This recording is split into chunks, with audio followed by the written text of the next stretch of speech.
Welcome to Flat Earth Debate Uncut and After Show. I'm your host Nathan Oakley, and if you are new to this channel, or you've not done so already, then be sure to subscribe, hit the bell notification icon and join button if you'd like to become a Nathan Oakley 1980 channel member and keep up to date with the Flat Earth Debate. If you would like to support the channel, there is a super chat that runs alongside each of these shows while they premiere, and there's also a PayPal, Patreon and crypto link in the info box below the video. Also below this video you can get £50 for swapping your UK electricity supplier to Octopus Energy. Speaking of Patreons, I'm going to do a quick shout out to all of you who do support me on Patreon, so a massive shout out to Austin Whitsit, John Kays, DL Hill, Julian Jeremiah, I'm going to get this right today, Tommy Swagnuts, Michael Kahn, Patrick Gunnels, Banter, Will Brax, Melby Styles, Troy Shuker, Bose Nail, Samson, Maris, Harry Blade, Mobile Mac 777, Neo the One, Lostcat FE, Rob W, Open Minded, Reese Pound, Del West Watson, Mike, Muted, Dick Earth Skeptic, Maria Neelands, Unbelievable Productions, Blue Ridge Ranger, Rob H, The Real Gabster, Windrider, Liam Nedrick Jr., Abraham Mohammed, Naibai, Adrian Quintana, Skeptic936, Life is Short, Fireball X, TheFlatEarthChannel.com, Texas Mike, Edwin Johnson and David Wayne Foster. So another massive thank you to all of you for supporting me on Patreon. Now I will hand over to whoever is in Discord and Google so you can enjoy their conversation while I set up for today's live show.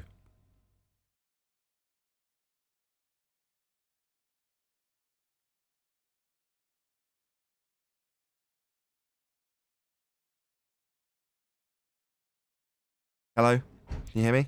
Hey Nathan. Yeah, Hello, we can hear how's it you. going? We got a new guy on. Did you start your show already? Yeah, I'll start as soon as I'm here, so yes. Yeah, we got a new guy sent by David Wise. Say Okay. hello. Hello, Hi. how's it going? How you doing? Very well, very well. What's your name? Will Davis. Will. Pleased to meet you, Will. Yeah, likewise. I sat in on the one show a couple days ago. I tried catching it a couple of times since then, but I've been busy in the morning since.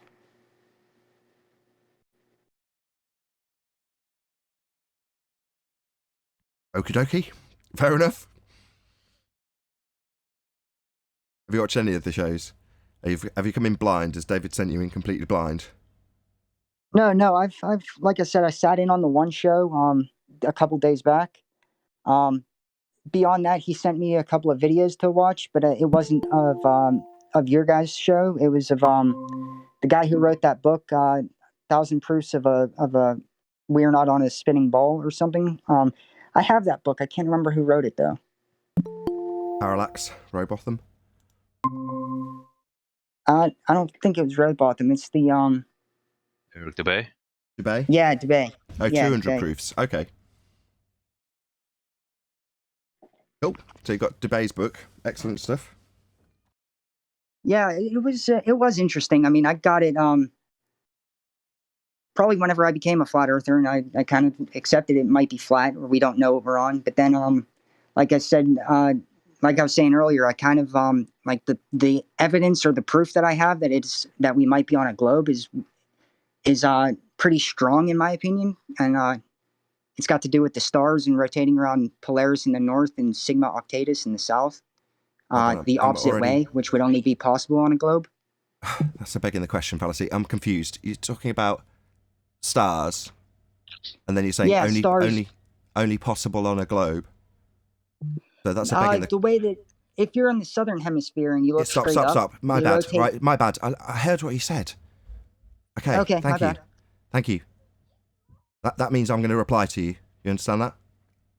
Yes, I got Thank you. Okay, so when you say the word hemisphere, that's an automatic assumption that there are people antipodal from my position now. It's assuming your outcome when you say hemisphere. You understand that? Yes, but go ahead.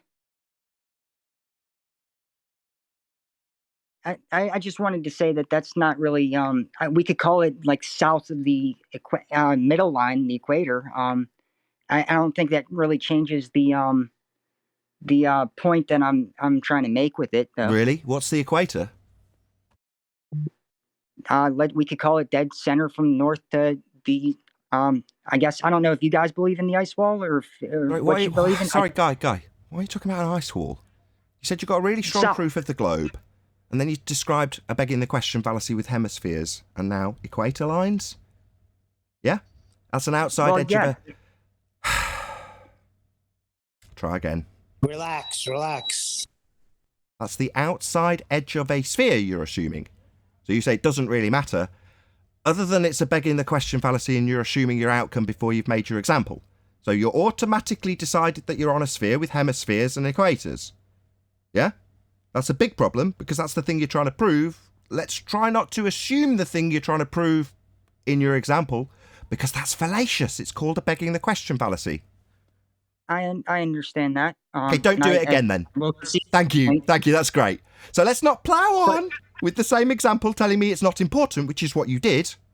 Don't do that. Okay, well, what would you call the southern part of? What would you call opposite of the north? Why are you asking me what I would call it? Who cares? You said you had strong proof of a globe, now you're asking me what I call things. This is your example. Yeah. So far. Yeah. So far. I'm trying to prove. Yes, so far. A lot of interruptions while I correct your fallacies. That's what we've got so far. So don't ask me what I think about what something's called. This is your example. It's supposed to be really strong globe proof. So far, just a begging the question fallacy on steroids. That's what we've got from you so far. Okay. You're completely misrepresenting. Like, it's a straw man of my argument. Like, it's semantics. Right, not a straw man. Not a straw man. A begging the question fallacy. That's the third time I've told you. Don't reposition it like I've claimed you've made a straw man argument. No. I'm saying you're making a straw man. My friend. Right. If you tell me I've claimed you've made a straw man argument and I correct you for the third time on what actual fallacy you've used whilst you talk through me, it's going to irritate me real fast. So what you've actually done is assumed your outcome. That's the fourth time I've told you. You've said it's not important. You've said, okay, what do you call it? You've then told me I've accused you of using a straw man. This demonstrates you're not listening to me. So try and listen for the fifth repetition of the same thing that you have yet to confirm and validate you understand. To declare the thing you're trying to prove in your opening statement with words like hemisphere assumes the very thing you're trying to prove. That's called a begging the question fallacy. Okay, that's 5 times I told you. And every single time while I try and summarise it, you start talking through the top of me. Right, it's fairly simple. When you hear a pause, that means I've finished. While I'm telling you for the 6th time with you interrupting me that you're assuming your outcome, I'd rather you wait for the pause and then just acknowledge it because I've had to say it 6 times.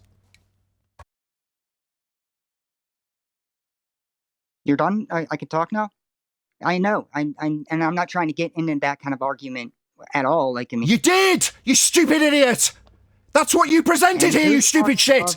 Don't tell me that's not what you're trying to get into when it's the very thing you've just claimed. Are you dense? Do you not remember that's the very thing you presented here 5 fucking minutes ago? It is what you're getting into, you dumb shit! Don't tell me it's not what you're trying to get into. That's a lie! What I'm trying to get into. So it is what you're trying to get into. It's just fucking fallacious. Okay, it's not fallacious. Yeah, it is! It's a begging the question fallacy. That's 7 times. How thick are you? That's what I'm saying. Do you want to acknowledge what I've said to you? If you would listen to me and calm down, like... If I have to say to you for an 8th time that you've begged the question just for you to tell me that it's not important or that it's not what we're getting into here, when it's the thing you've laid down and then you're talking through me again.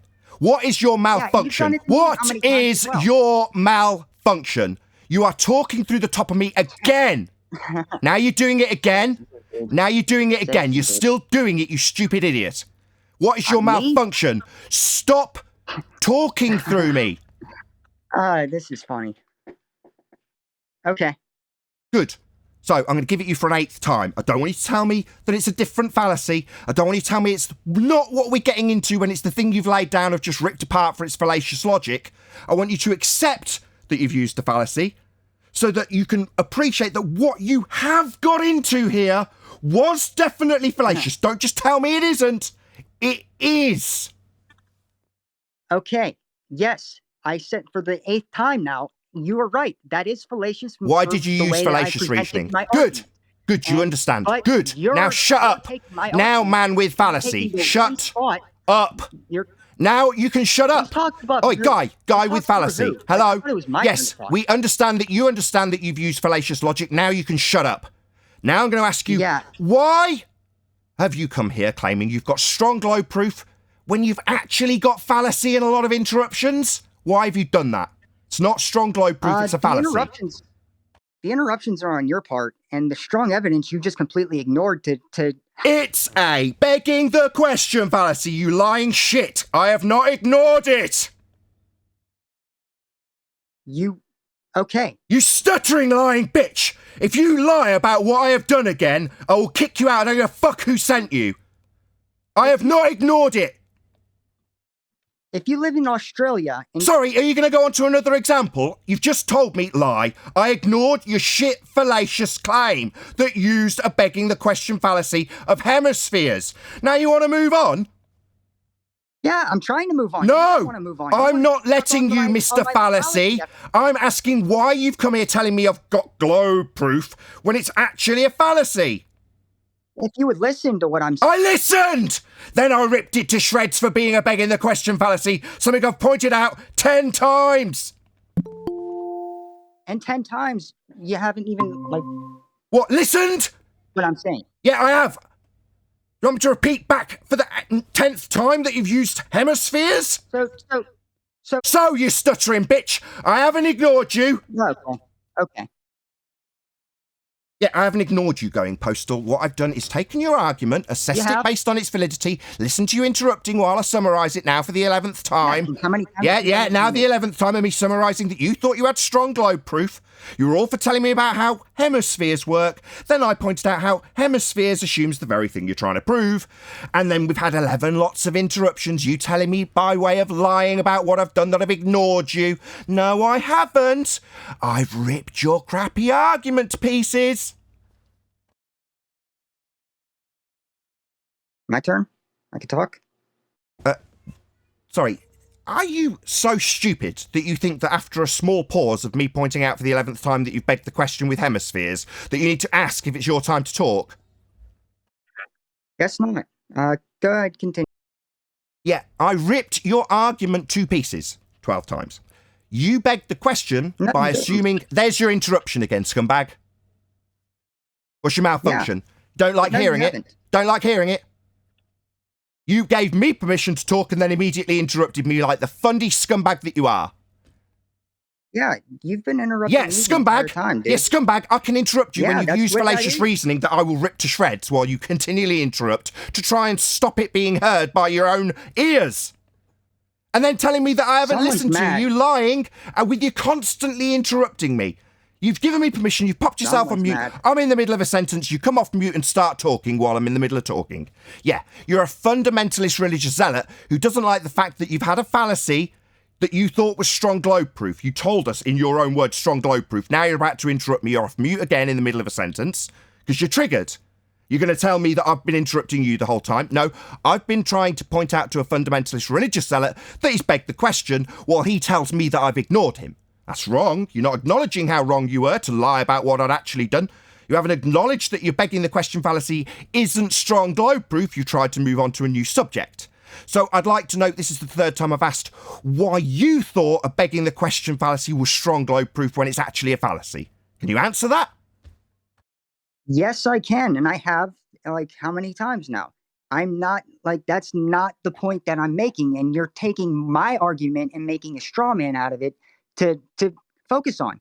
You're not even acknowledging what I said. I even said it 3 times now, 4 times now. So if I you're repeat in back to you Australia, your claim, straight up, I'm the ignoring stars you. rotate Yeah, I around- heard. I don't need you to go on again and again lying about what I've done. I haven't ignored you. That's a lie. Okay, there you go. Interrupt me and ignore me. Yet you're telling me that I'm ignoring you when I've heard your claim, I can repeat it back to you, I've ripped it apart, and now I'm asking, based on the fact that I've ripped it apart, why you thought it was strong globe proof, and you keep claiming that I'm the one interrupting you while you tell me that I've ignored you, and I haven't. How did you... Why do you stutter like a bitch after I point out that you've used a fucking fallacy of begging the question? Okay, you're not saying what my... You're not even acknowledging... Hemispheres. When I go to the southern hemisphere, I will observe these stars. Thusly, I've listened to your shit argument. It had hemisphere in it. Hemisphere. I should have just stayed with how I've been saying it since then, and saying if you're in Australia and you look straight up and you have a time lapse of the sky, the stars rotate in the opposite direction as if from somebody who was standing in North America. Oh, do they? Near closer to the center of the disc. Oh, do they? Yes, they do. My God. Oh, really? So would it surprise you if I said, regardless of where you are on Earth, with the exception of Polaris, all of the stars rise in the east and set in the west? Would that surprise you? I'm not. And you're right. No, that wouldn't surprise me because you're correct. That's absolutely correct. So when you said they move in opposite directions, opposite would be what? East to west also? Counterclockwise and clockwise. Sorry, that's subjective, isn't it now? Actual directions would be east to west. Sorry, mate. I'm addressing what you've said. That's subjective. Mate, you're going to interrupt every challenge to your claim with Fundy muting to stop what I say coming back to you? That's subjective, though, isn't it? A subjective direction. If I turn around underneath a clock that's hanging upside down from my ceiling, it will change the way it's moving. But the clock's still moving in the same direction. Yeah? If I stand behind a transparent clock, it'll move in the opposite direction. But it's still actually moving. My bad. Is my challenge disturbing to you? Is my pointing out how your subjective change in direction needs constant muting from you? Fundamentalist zealot muting of my challenge to your claim that anti-clockwise, clockwise are objective directions when they're not? Do you have to challenge that by interruption constantly? Yeah, you're wrong. They all move in the same direction. Excuse me. Without you interrupting, please, can I without you interrupting continually, would it be possible for me to challenge what you've said? That would be to say that your claim... Go for it. I am. You're just constantly interrupting. I'm having to ask you to stop because you're triggered and having to interrupt the challenge to your stupid claim that a subjective difference is the same as an actual direction, which would be west to east and east to west simultaneously?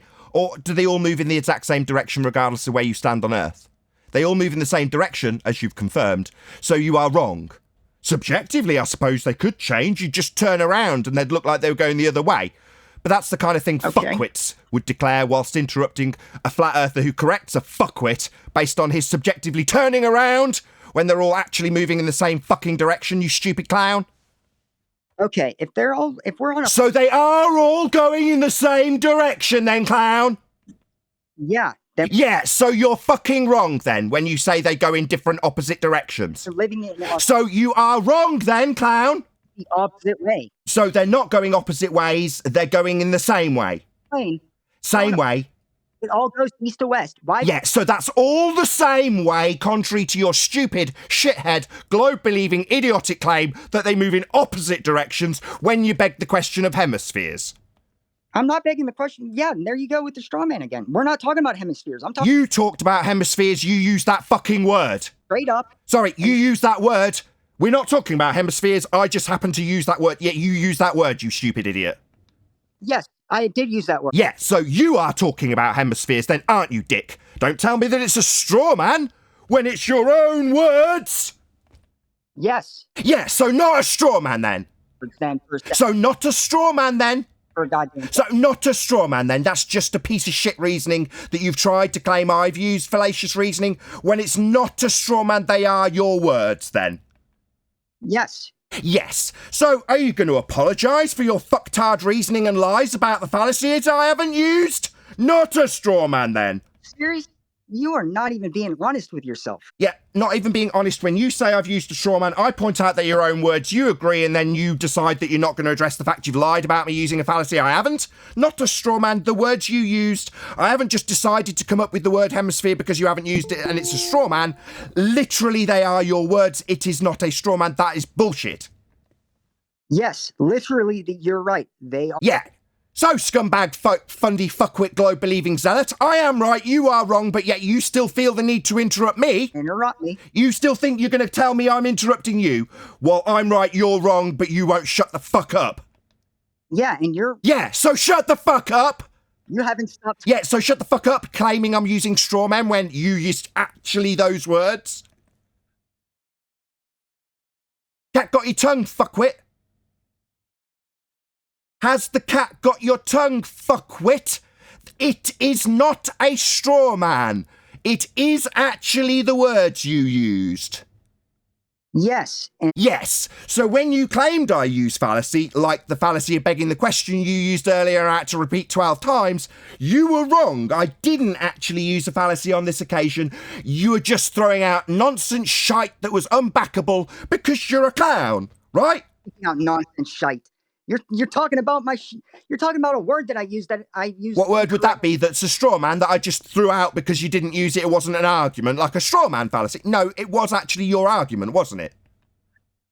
That wasn't even the basis of my argument, so Oh, right, the basis of your argument wasn't to beg the question of hemispheres, because Nathan ripped that to shreds, so now that's not the basis of your argument. my argument had to do with why the sky rotates the opposite way when you're... They don't. They all move in the same direction. That's the same claim we've already ripped apart as well. They don't all move one way. They move in opposite ways, so west to east and east to west. And everyone looks up, you're going to see the same sky. Sorry, you still think they move opposite directions? Have we got to rehash every argument till you concede it?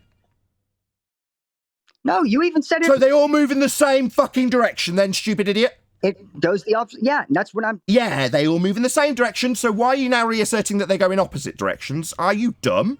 Opposite ways. No, not opposite, all the same way.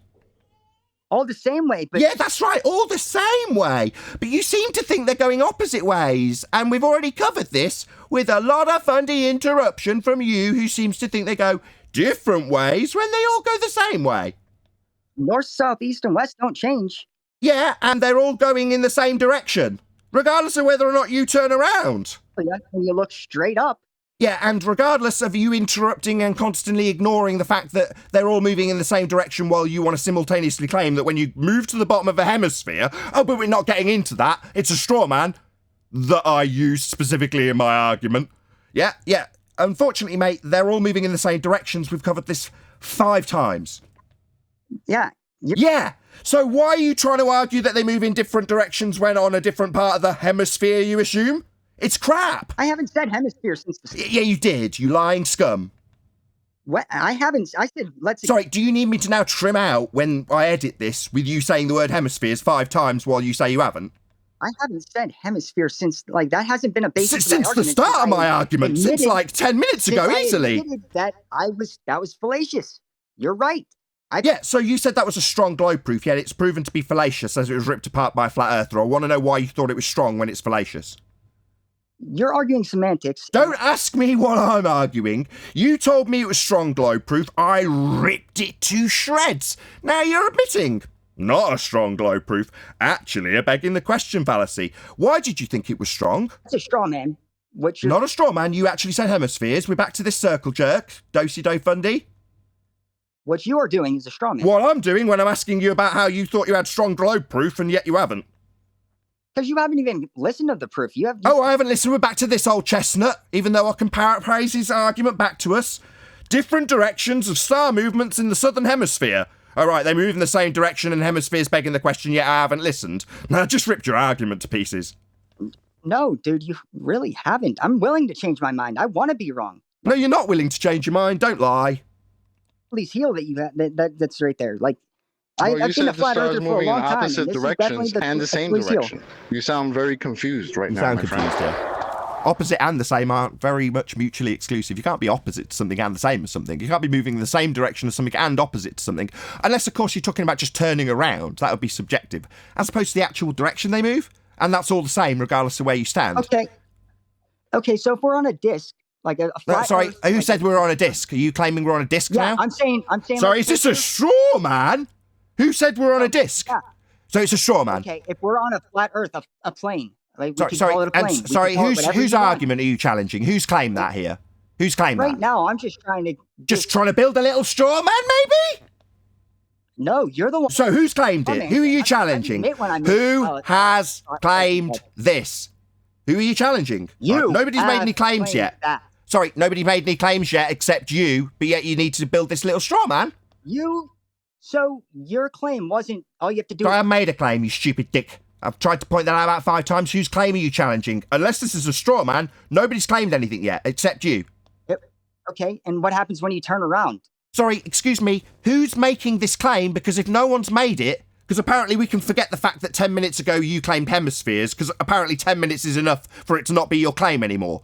Apparently. And then become a straw man I've used when it was only 10 minutes ago, so therefore I didn't really say it. Yeah, I'm asking you, since you've been here, who's made this claim? If they haven't, it's a straw... You're going to talk straight through it. It's the third time I've tried. Yes, I'm... Building a straw man? It's the third time you've tried. It's the third time you're trying to build a little straw man. Who's claimed it? You have. Oh, really? When did I claim? I haven't claimed anything. You've claimed that I've been making, So I claim that you claimed. That's not a claim I'm making. That's me refuting the claims that you've made. So far, no claim from me. You're just building a little straw man, aren't you? No, that's you building the straw man. We've gone over this how many times now? Oh, wait, you don't let me talk. So, that's why. I mean, I get why you don't... I didn't hear the hemispheres and stars moving in different directions and the same direction at the same time. I didn't hear any of that. Yeah, you didn't hear any of my reasoning. I didn't know, nor did I rip it apart as a begging the question fallacy that hemispheres assumes your outcome, or point out that the stars aren't moving in opposite directions, they're all moving in the same direction. I didn't listen or point out any of that in fantasy delusional space vacuum world that doesn't exist. No, Dude, you're getting killed. I'm not talking about a world that doesn't exist. I'm talking about reality. Like, if we take north, south, east, and west, don't change. No matter where you're, what perspective you're looking at, north, south, east, and west, do not change. That's nice. I will give you that. So that's why, that's only strengthening my point a little bit more. Thanks. Thanks for that. That's really Nathan, useful. you know you're not live on YouTube, right? Yeah, I know. Yeah, Nathan, you need to... Yes, I know what I'm doing. My man, you sound really, really confused. Like, what is your argument? Because I've heard you say all types of crap since I got here. I got here late. So.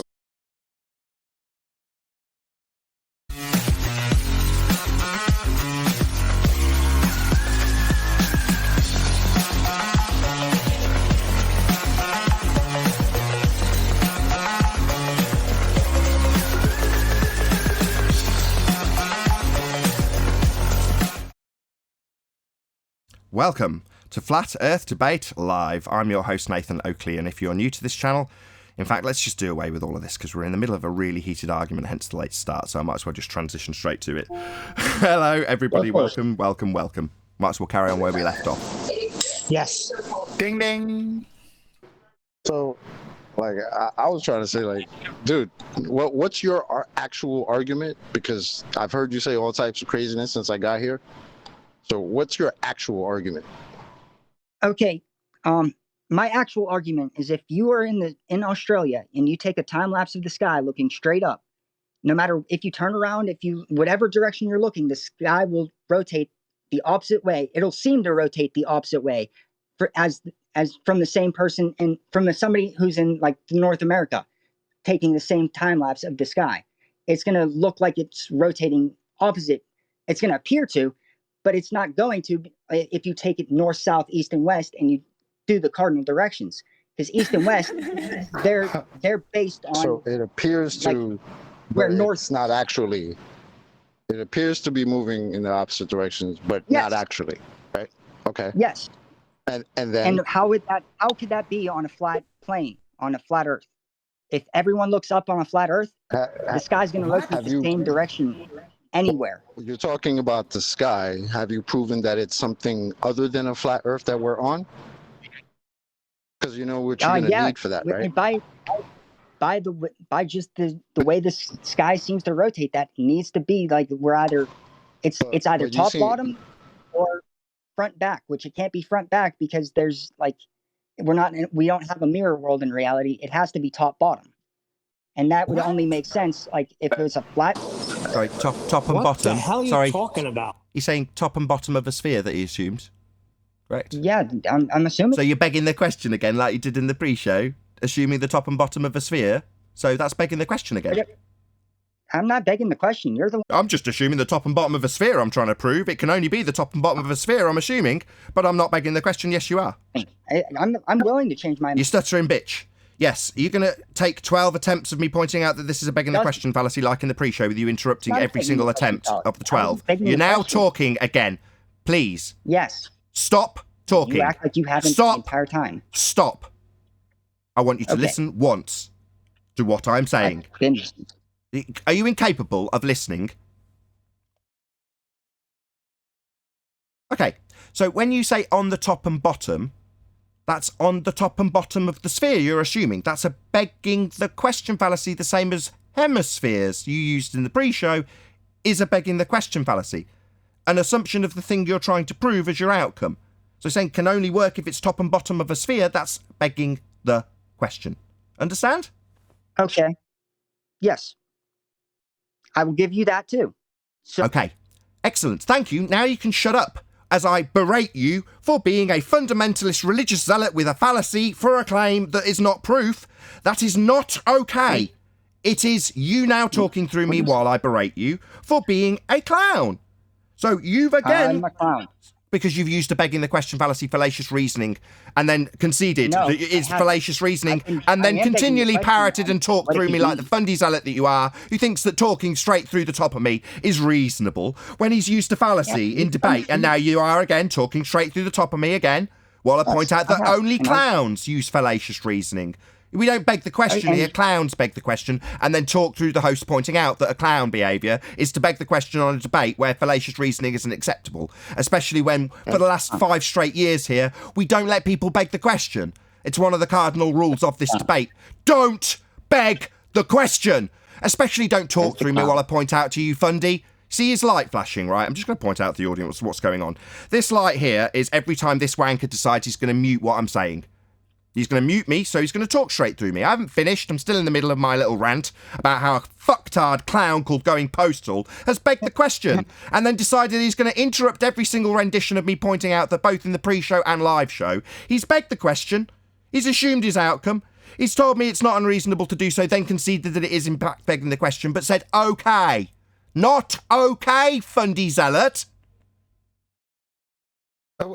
Before he Are you serious, dude? uses things anymore, could we just get a bit of clarity? I know Chocolate was arguing about the claim there. Are we having a claim that the stars don't rotate east to west, and that's only possible on a ball based on your orientation? So if I'm looking north one way and south the other, the stars will appear to move differently between my left and right and my right and left.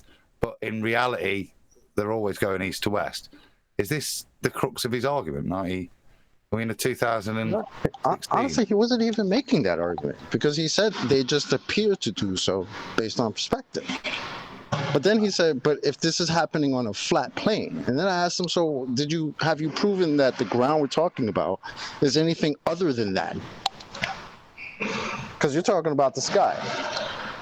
And we agree. The sky does what it does based on where you're looking at it from, right? Yeah. Okay. What does that have to do with the ground? If it helps them going postal, I used to live in Australia and I've stayed in the US and I'm from Europe.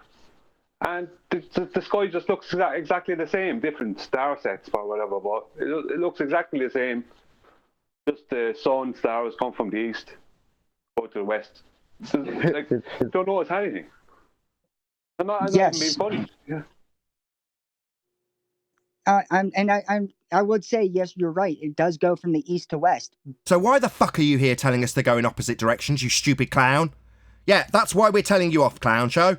Because you're telling us to go in opposite directions when you assume a top and bottom of a sphere. Yeah, if you focus on the south... Yeah, so if we just ignore the fact that it's a begging the question fallacy and they don't move in opposite directions, they all move in the same direction, you can plough on with your example and completely ignore us? Why can you look at 2 different points? Sorry, you're going to plough on and ignore us? That's what you're going to do, eh, Fundy Zealot? Ignore everything that's been refuted and just plough on with your example asking us questions about it. We're not making this claim. Don't ask us anything about your claim. I'm not. I'm asking how... Yeah, so I'm not. I'm just asking... Yeah, you are asking us about your shit claim we've ripped to pieces. You haven't ripped it to pieces. You like... Really? Well, hemispheres are begging the question fallacy, and the stars don't move in opposite directions. They all move in exactly the same direction. You've just had somebody who's been on multiple continents affirming that they don't move in opposite directions. So your claim's crap, it assumes a sphere, it's a begging the question fallacy, but you don't think I've ripped it to shreds, even though you've already admitted that it is fallacious. Yeah, I have.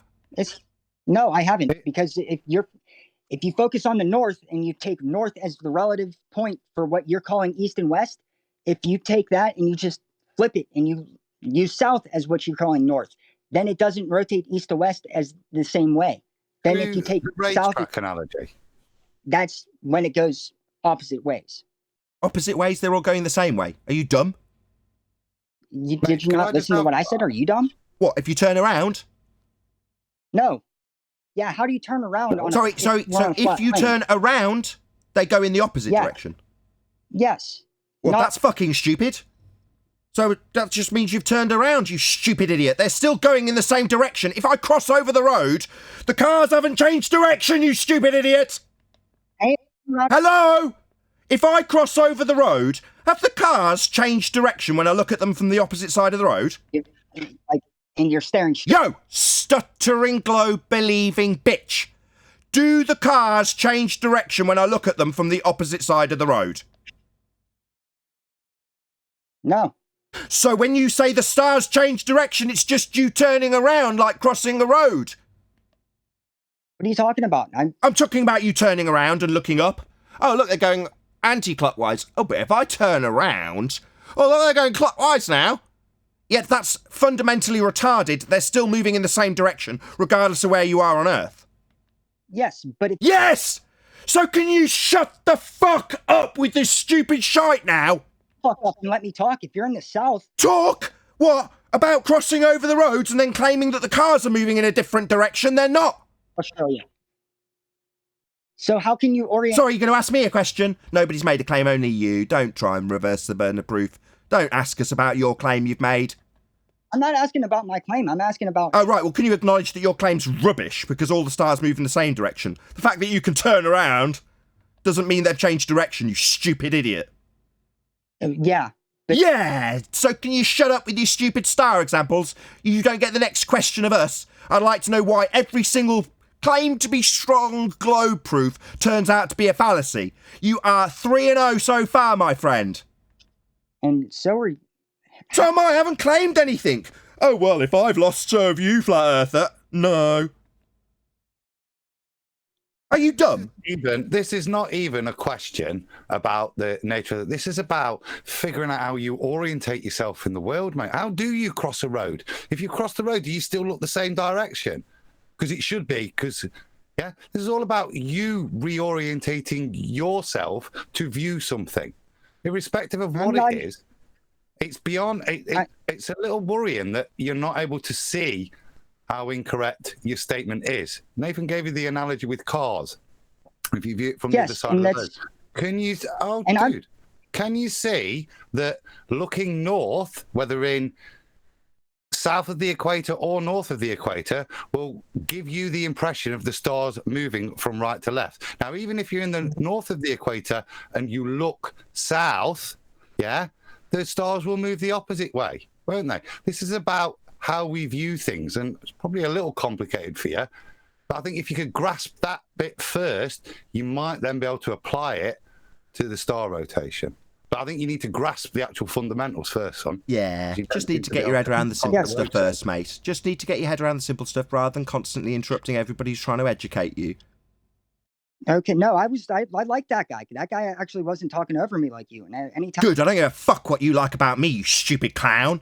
You think that stars move in the opposite direction, making you stupid. And I'm going to damn well tell you how stupid you are. You don't like that I talk down to you like the piece of shit you are? Good. Says you. Good! I hope you fear me, because I'm humiliating you based on your stupid claims that stars move in different directions when you assume hemispheres. And the only thing you've got for me is to tell me lies about how I've ignored you.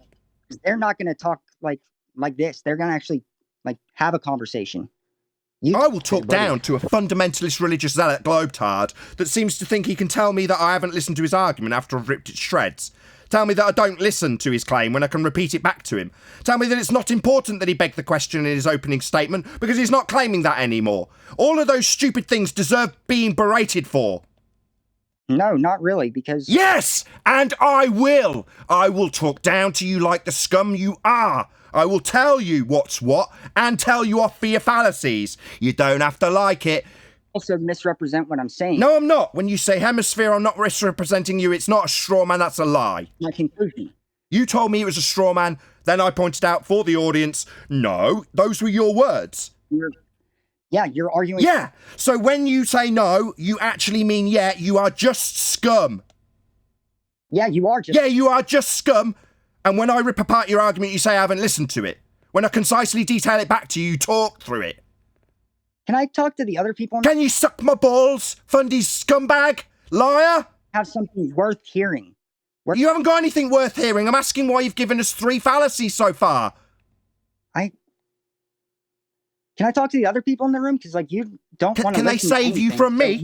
Can they save you from me? Can the other people save me from asking why you thought you had strong globe proof? You've had 3 in a row fallacies, but you need someone else to rescue you, do you, damsel?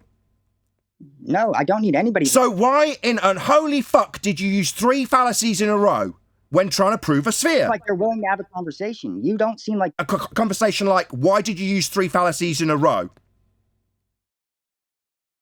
Why are we still harping on that? Why are we still harping on about your 3 fallacies in a row? Really, we should have a conversation with someone else that won't be about my 3 fallacies that I've used. No. I want to know why you've come here telling us you've got strong globe proof and you've got the same old shite everyone else has got. And I changed my argument to Oh, you changed your argument on the fly, so it's okay then. Yeah, that's... Oh, no, that's not how it works. Yeah, that's kind of... Oh, it's just change your argument on the fly. I'll just make up a new argument. The old argument I used was at least 10 minutes ago, so it doesn't count anymore. Stars in the sky rotating, apparently rotating the opposite way. What does apparent mean? What does apparent mean? Apparently, like they seem to. They don't... Seem to change directions when you change your orientation, but actually go in the same direction. Yes, I think we've covered this quite a lot, haven't we? Changes direction. Yeah, we've covered this with constant Fundy muting from you while I cover it. Bro, when you say they seem to, that means they're not actually doing that, right? Relatives is if you're... Oh, so it's relative. Like I said initially then, that it was completely hand-waved. Maybe I wasn't listening. Or maybe you're just projecting the fact that you can't listen to a single word I say to you. I want to listen, because I wanted to explain... Well, then shut up. That's all you got to do. Close your fucking mic, shut your stupid mouth, and listen to how your fallacious reasoning with hemispheres being on the top and bottom, claiming stars apparently change direction when you turn around. None of these are claimed proofs of a sphere that actually pad out as proving a sphere. You can't not see the sky rotate the same way. Like, you could turn around all you want. Yeah, you can turn around and change their direction, but that doesn't mean they've changed, or that somehow moving to the bottom of a sphere, you assume, is proving that they've changed direction when they haven't. No, 2 points in the sky. No. So why are you still babbling about this? What I'm talking about. Like the guy from Australia even said it earlier. There's different stars, different constellations. And? So there's 2 different points that the sky rotates around. And? How... Is this going to be a question about your claim? You're going to reverse the burden of proof? It sounded like you said how. Is that the beginning of a question for me about your claim? Bit of a straw man then? Bit of a straw man? No, not a straw man. No, so I've claimed this is about the sky, have I? No, I have. So it's the straw man fallacy, the one you are claiming I used. Wow. Projection much? Yeah. So you're projecting your use of straw men onto me when I'm not using them? Projecting it on you? I'm not... Yeah, you're claiming I used a straw man when I actually detailed hemispheres that you did actually say, even though you decided that you didn't say them because it was 10 minutes later. That wasn't a straw man, it was actually your argument that I ripped apart for being a begging the question fallacy. But now you're building up a little straw man and asking us how your claim of how the stars move in the sky when you turn around and claim they move in different directions. Yeah, I haven't made that claim, that's your claim. Why are you asking me anything about it? Oh yeah, that was it, straw man! It's rhetorical. It's a rhetorical question. Oh, you don't care about your rhetorical question. Semantics. Like just semantics. Oh, what? Words and their meanings and stuff. Who's the zealot? Who's not? Are you really going to the point of semantics? What does semantics mean? That's your argument? What does semantics mean? You said semantics. What does it mean? I can talk now? What does semantics mean? I can talk now? It doesn't mean I can talk now. You are fundamentally stupid and retarded. It's words and their meanings. That's what semantics. So when you say, oh, it's just semantics, what words and their meanings? It's never my turn. When it is your turn, you moan about how it's not your turn after being asked what semantics are and having pointed it out that you've said semantics, like somehow that's an argument. And I say, what? Words and their meanings then? And what you do is talk straight through that and then moan that you're not getting a turn. Well, is your turn in the middle of my turn? It always seems to be. Okay. Not okay. I'll do it to you from now on. You have been the entire time. What? Addressing your arguments as you redress them while I'm talking? No. Yes, that's what you're doing, and then moaning and projecting that shit straight back onto me.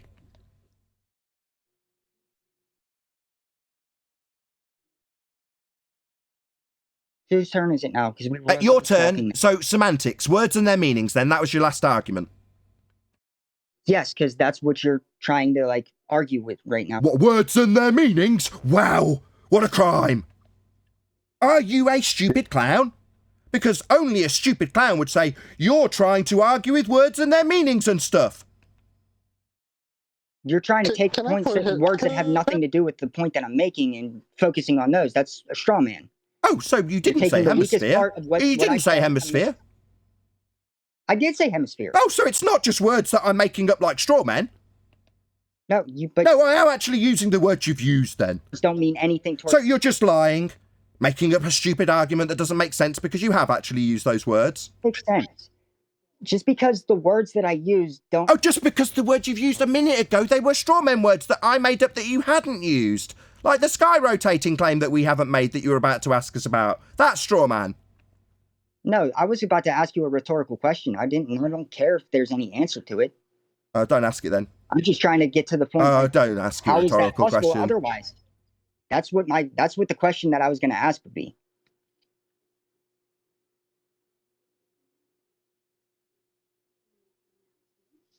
So why have you used 3 fallacies in a row? Which 3 have I used? Begging the question, which I didn't really use because I didn't use that to come to my logical conclusion. You didn't use hemispheres. That's a lie. Lie number 1 for the audience. Let's keep it nice and calm. In the pre-show, his argument started very specifically with hemispheres. He then decided after I ripped it apart as a begging the question fallacy that it wasn't integral to his argument and is now saying that he hasn't used a begging the question fallacy simply because he did and it was pointed out as a fallacy. And he conceded it as a fallacy. But now it wasn't won by me. He didn't use a fallacy of begging the question because he didn't actually say the word hemispheres that he did actually say, and I just ripped it apart as a begging the question fallacy. So total lie number 1. And that's the straw man that I'm talking about. I did say hemisphere, and that is... Oh, so definitely an argument you made that I ripped apart and definitely a begging the question fallacy. The one you said you hadn't used, you weren't using begging the question. That was the begging the question that you did use then. I was not begging no questions. Oh, so back to he wasn't using begging the question even though he was, and he conceded it. Now he's lying. Number 2 lie. I'm lying. Yes, you are lying. Not doing very well right now. Yes, you keep lying about the fallacy of begging the question you conceded and are now saying, what fallacies did I use? I didn't use begging the question, even though I did and conceded it, but then decided that I wasn't going to use it anymore. No, that's not what I... How are you making that argument? Like, what are you... How am I making the argument? It's what happened. It's recorded. What, dude? It's recorded. That's what happened. Okay. Like, not okay. Why are you asking me why I would use that as my argument when it's precisely what fucking happened? That's your narrative of events. Not my narrative, what was recorded. Yeah, I know. Yeah, so not some narrative. Lie number 3. Nathan's narrative is the story of what was recorded and actually happened. Not actually what happened. Nathan's narrative version of what was recorded. Lie number 3. How many more lies are you going to tell? I don't know. How many are you going to tell? I haven't told a single lie. You said that I'm begging the question when... You are! Hemispheres begs the question, you stupid shit! You conceded it in the pre-show. Now lie number 4. I'm not begging the question. When did I do it? Well, when you conceded it after I pointed it out. I'm saying I'm not begging any question. You are. That's lie number 5. Still lying about begging the question, even though he conceded it. I mean, I've dropped that part of my proof. Oh, so you've dropped it now. So therefore, it wasn't used. wasn't ripped to shreds, and you haven't used a begging the question fallacy because you've dropped it. You haven't conceded it. You've just wished it away like it didn't happen, and now you can claim you didn't use a begging the question fallacy, because that begging the question fallacy that was pointed out by me has absolved itself into aberration land, gone into the sky vacuum, never to be remembered, right? No, you did actually use it. You're just lying about using it because you've decided you didn't use it when it was pointed out as a begging the question fallacy, because you're double-speaking, globe-believing scum. I'm double-speaking, globe-believing scum. I'm glad you could admit it. I will trim that out and put it next to all 5 of your lies after you lie. I'll put you using your concession of begging the question fallacy after pointed out, then saying you haven't begged the question, then your own words that you are lying, globe-believing scum. No. Yes, that's exactly what you are. You've lied 5 times in a row after using 3 fallacious arguments in a row. And then I haven't been begging the question. Like, You're still saying I'm not using begging the question because you've decided that the begging the question fallacy you did use, you've decided you don't want to use anymore. One word that I misused that I should. Hemisphere. Because that is begging the question. Hemisphere. Ignore it indefinitely. Hemisphere. Yeah. And then I... Oh, so just name one. Well, that would be hemisphere, the one you've decided doesn't exist anymore because it was ripped to shreds by a flat earther, embarrassingly so for you. But apparently it's not part of your argument anymore, so it can be completely forgotten about. I mean, it was more than 15 minutes ago. You can't even give me a fucking second to talk. Yes, sir, my balls, Fundy bitch. That's right, you definitely have begged the question here. That's right, Fundy bitch. Yes. Yes, I know. Yes, that's right. Seconds of what I was talking, and then I've since stopped and I've dropped begging that question. I haven't done it since. You I haven't done it since. I only took the crack 10 minutes ago. I haven't done any since then. This argument that you can come with. Look, man, I only shut up 20 minutes ago. I'm completely clean. I haven't done it for 20 minutes. Up the sky can't turn change directions. Are you saying the top and bottom? The best argument that he could come up with is pointing out the fallacious argument that you used? Hang on, Chocolate. He said top and bottom. He just renamed it. That's right, Ken. Top and bottom of what? Sphere. He's just a liar. So when I pointed out the top and bottom was the same exact begging the question fallacy he conceded in the pre-show, he got a lot of interruption, a lot of Fundy muting, right? Didn't get an acknowledgement, and now it's apparently not begging the question. He's talking straight through the top of me, though, isn't he? Going postal, right? You're going to talk straight through the top of this, right? So top and bottom. Straight through the top of it. Straight through the bottom of it. Straight through the top of it. Yeah. Can I talk top and bottom? Yeah, straight through the top and bottom of my rebuttal. Yeah, straight through the top and bottom of it. Yeah. You are going to try and obfuscate this. So, ladies and gentlemen, when people say you've got a mute button, Nathan, it's because some people like this going postal guy decide that they simply will not tolerate me pointing out his lie that he hasn't begged the question when my panel have just highlighted the fact that he went top and bottom with his claim of antipodal movement of stars.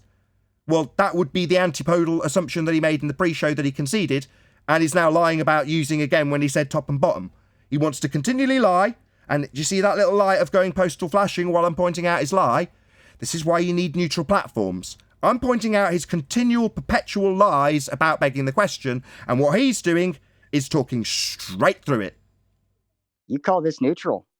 I don't call this neutral because you're fundamentally religious zealot muting me every time I point out that you're lying about begging the question. You're doing it right now, talking straight through the top of me, pointing out that you've lied multiple times about the concession about begging the question fallacy, followed by a repetition of the begging the question fallacy using top and bottom, something you will never acknowledge, but you will definitely talk through in a hope that on this obviously not neutral platform, because you're going to talk straight through this that you've ignored 5 times, right?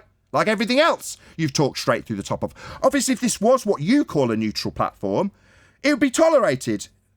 I.e., the rebuttal that I'm now giving you about your begging the question fallacy that you use over and over again, it would be tolerated by the moderator that you talk straight through it so it never got heard. Okay. No, not okay. That's why when you fuckwits do this, I shut you down so that I can actually be heard pointing out that he's begged the question multiple times and then lied about it over and over and over again. And when I point out that he's lied over and over again, he just talks straight through the top of me. That's not like he's doing right now. Yeah, well, I'm going to shut that down. I'm in the middle of a fucking sentence about his lies. But you think it's fair and reasonable to talk straight through the top of that? Yeah, kind of. I do. Yeah, well, fuck you. Get lost. Go away. I've had enough of it. That's what you've got, scumbags. You get pointed out as liars, and you think it's reasonable to just talk through it so you don't have to listen? Is anybody else willing to talk? Because yeah, save me from the lies being pointed out. It's reasonable for me to talk straight through the top of him pointing out my lies with furious anger about them, and the lies about him I've told. No, I want someone else that can talk through without punishment for it. people talk. Other people need a turn, Nathan. I will run this show. I will decide who's going to talk, and I will point out when you lie about begging the question. So far, my panel and myself have tried to point out that in spite of you claiming, well, I relinquished my first begging the question, I just decided it didn't exist anymore. But then I went on to assume top and bottom of a sphere, also begging the question that I'm now lying about. That would be you in the third person, are lying about over and over again. You're not addressing the fact that you still did beg the question after the one you've decided that you're not going to count. I have. And I've said that was a mistake. Does he understand why hemispheres are begging the question? Do you even understand why a hemisphere is just saying that as begging the question? Do you understand that? Yes, and that's why I stopped saying hemisphere. I've been saying Australia and North America since... Top and bottom. You said top and bottom thereafter. That's also begging the question. You didn't acknowledge it. You talked through it when we said it then. You're talking through it now, like I pointed out, is scummy behaviour you need a neutral platform for. So I point out top and bottom's the same begging the question fallacy. You talk straight through it. Yeah. Yes, you talk straight through it. Need a neutral platform to obfuscate this? Need a neutral platform to obfuscate the begging the question fallacy that top and bottom involves? Yes, and You do. You need a neutral platform so that you wouldn't have to ever address it. You could just talk through it so it didn't need addressing, right? Dude, Nathan, shut the fuck up and let... Oh, just tell me to shut the fuck up when you've actually lied multiple times about begging the question fallacy because in your mind you decided the first one I pointed out didn't count, but the second one I'm pointing out now you lied about, it's just going to get talked straight through and you're just going to talk straight through it. So it doesn't need addressing because you've talked through it, so that's reasonable. On a neutral platform, it would be allowed. I wouldn't be heard. Would I? And you're not letting me be heard. You're saying like that I made that fallacy, and I'm saying, yeah, you're right. I did make a mistake. That was a fallacy. So when you said Mo over and over and over again about 3.5 minutes ago that you didn't use begging the question fallacy, you said you didn't over and over again. That was just you lying. No, it's not me lying. Yes, you lying, scummy fundy. Yeah, that's you lying. That is not... Yeah, it's you lying because I pointed it out over and over again. You didn't want to accept it being pointed out. I did it 12 times. You didn't want to accept it and later lied about it. But it is not my... That is not what I used to come to my conclusion. It's not follows my logic. That has nothing to do with my logic. So why the fuck did you say it then? In that sense. Sorry, why did you say it then? Why did you say it then? Maybe just talk through me saying it 12 times again. That was hasty generalization. Sorry, you're going to ignore my response every single time I say it, aren't you? It doesn't matter how many times I say to this guy. He needs a neutral platform so that what I say is ignored completely. Like asking conspiracy cats for an hour value. Yeah, it can be acknowledged, but then completely ignored. Right? Yeah, he's asking it's my argument. Your argument uses hemispheres and top and bottom assumptions that beg the question. Then you lie about not begging the question. Then you concede you begged the question, but don't acknowledge the fact you've lied about it for the last 10 straight minutes. I've removed it from part of my argument. Oh, so it's back to, you're going to remove the second one that you begged the question with too now, yeah? Top and bottom's also stricken from the record. No, it's not stricken from the record. But so it's definitely part of your argument then? My argument. Yes, part of your argument. Top and bottom of a sphere, yeah. It's still recorded. Yeah, top and bottom. That is not central to my argument. That's not... Oh, so why did you say it then? So why did you say it? Because I made a mistake. Oh, I see. And then lied about it because it's begging the question. Your mistake was to beg the question? Not central to my argument. So not essential to your question, but you did it anyway. It was a mistake. And then when I pointed out that mistake, also known as begging the question, you lied about it continually.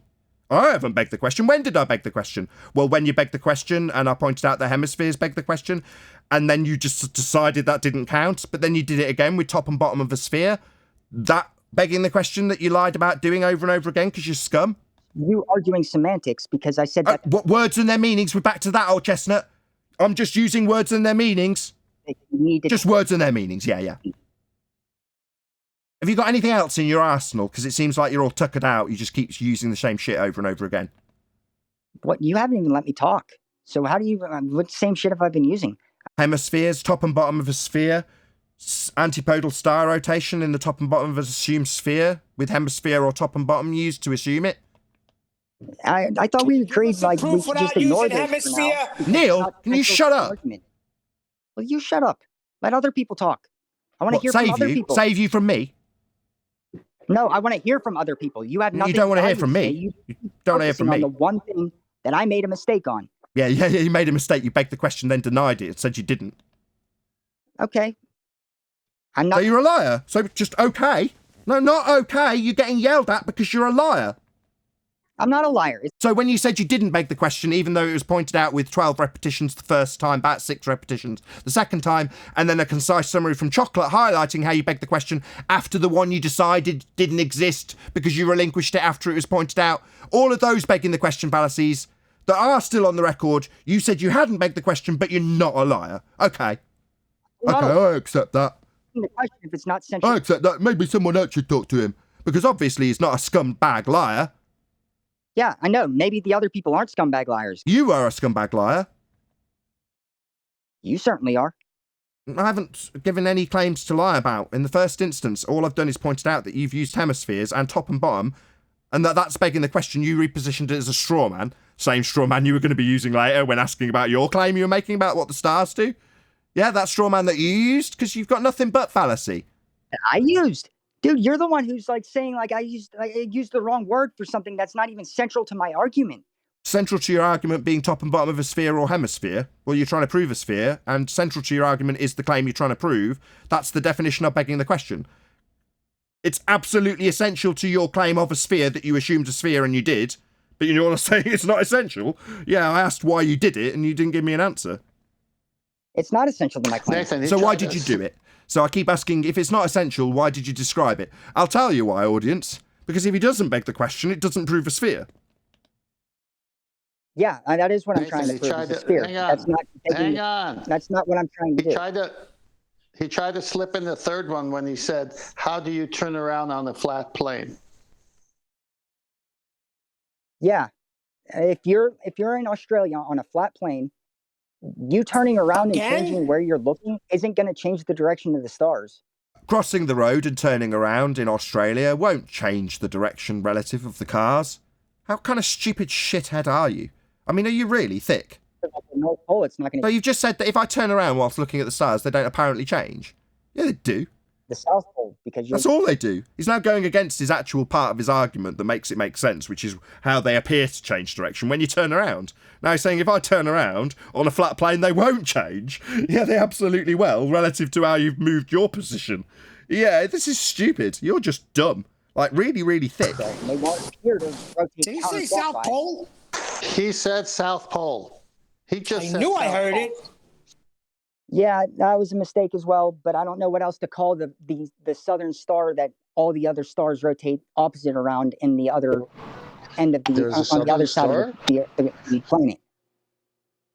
Can we call it planets? Is that indicative of a globe, or is that plane? Is there a star? Cardinal direction of a compass is not a South Pole. By the way, you need a radius for all of that shit you're talking about anyway. You beat me to it. You need a radius? Hey, guys. I was trying to get. You don't need a radius to see where, like, to find a point in the sky and then see where all the other stars on a time lapse would rotate around. Yeah. Okay. And it being different in different spots of the world. Like, that doesn't make sense if we're on a flat disk. That's nice. How does that prove anything? I mean, like, if you would ever let me talk and don't say that I'm begging the question whenever I'm trying. Like, if I'm trying to prove it, I need to beg the question at that point. I see. Okay, just so I can respond to you. Hopefully, you won't talk straight through me. You're saying when you beg the question, I'm not allowed to jump in and point out that you beg the question. If so far, wait for a minute. If I need to explain where I'm going with everything. Okay, you gotta wait until you gotta let me beg the question for a minute, because I can't. I'm sorry. Prove did you just say I've got to let you beg the question for a bit? Oh no, that definitely won't happen. For a second to understand my proof of concept. Yes. Sorry, let me get it straight. To understand your proof of concept, I must beg the question with you. Oh no. In order for you to beg the question, you must first suck my balls. Have you done that yet? No. Are all the No, Goldies you listening? definitely don't get to beg the question here. I don't have to beg the question. I just point out that it's begging the question. I know you don't like that. I'm not a religious zealot. You know like how many- I'm willing to change my mind. I want to hear other people's You're trying to change my mind. I want to hear. You're trying to change mine. You're trying to prove it's a sphere. You just have to beg the question every time. Okay. Not okay. I don't have to beg the question. You've just said, will you just indulge me for a bit and beg the question with me? From a proof of concept? What, the concept that starts with the outcome of a sphere? I mean, if I'm trying to prove a sphere, yeah, you kind of do, because like, how else would it make sense? How else would you prove a sphere without first assuming a sphere? So you're saying without assuming a sphere, you can't prove a sphere? So without you begging the question fallacy of assuming the thing you're trying to prove, you can't prove it?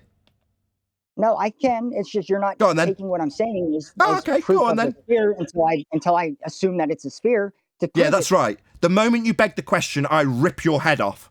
That's correct. And then you thrash around and moan and lie about how you haven't begged the question. I haven't. Yeah, because whenever I'm making like the everything leading up to begging the question, I haven't begged the question leading up. Yeah. Everything leading up to it, I'll let slide. Question. How about that? A lie. Yeah, I'll just let it slide right up until the point that you assume your outcome. Then I'll rip your head off. I really want my mind changed, but you're not doing it, Nathan. Go on then, prove a sphere. When you beg the question, of course, I won't just tolerate it. And I tried. Yeah, you tried and failed. No, because I'm. Yeah, you begged the question 3 times. I mean, I already tried to cover this with you. I asked you why you did it, why you thought it was strong glow proof, and it really wasn't. Why you would concede your strong glow proof, in quotes, was actually fallacious reasoning, in quotes, I agree, it's a fallacy. Yeah, why would you do that? It's not, it's just fallacious. But what, I need to give you another chance for a 4th time? And just wait until you beg the question? Yeah, I'm willing to do that. You're not willing to change my mind. You're willing to try to like. So pointing out fallacious reasoning doesn't change your mind. That's why you are a fundamentalist religious zealot.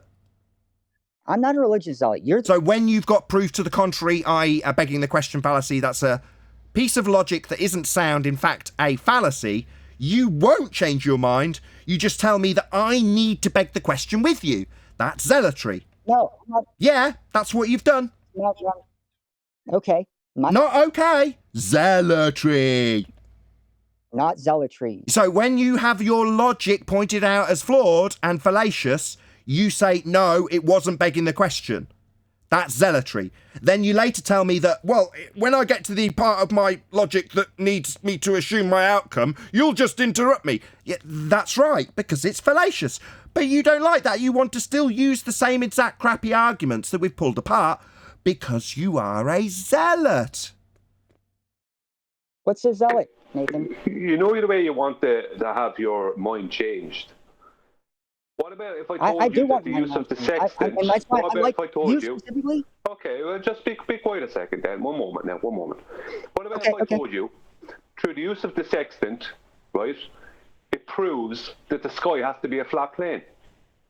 The sky is flat, so it can't have an up and a down, or a top and a bottom. But the sextant won't work any other way.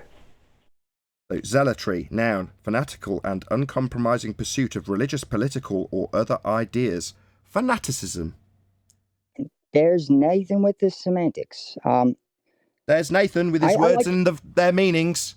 I call you a zealot and define it, but it's just a word and its meaning. Yeah, your pursuit of this fundamental belief in a sphere that you would assume at all costs, regardless of the fallacy pointing out, makes you, by definition, a zealot. You're not even fun to listen. You're not even fun to talk over, Nathan. I'm not even fun to talk over. Oh, it's much more fun when you've got a neutral moderator that allows you talking over me, right? Yeah, that's much more fun. Willing to do that. You've apologized at least 3 or 4 times for begging the question. Now you say it's no fun to talk to someone who corrects you. You only have an existence when you lie. Now, answer the question of a sphere with a radius. Show us a radius so we can believe your sphere. Come on. Relative to what? Come on. A sphere would have a radius. Show it to us. Where'd you get the radius value Where for is it? Earth as a sphere? Take any point from the North Pole, the North Magnetic Center, and bring it out to anywhere else.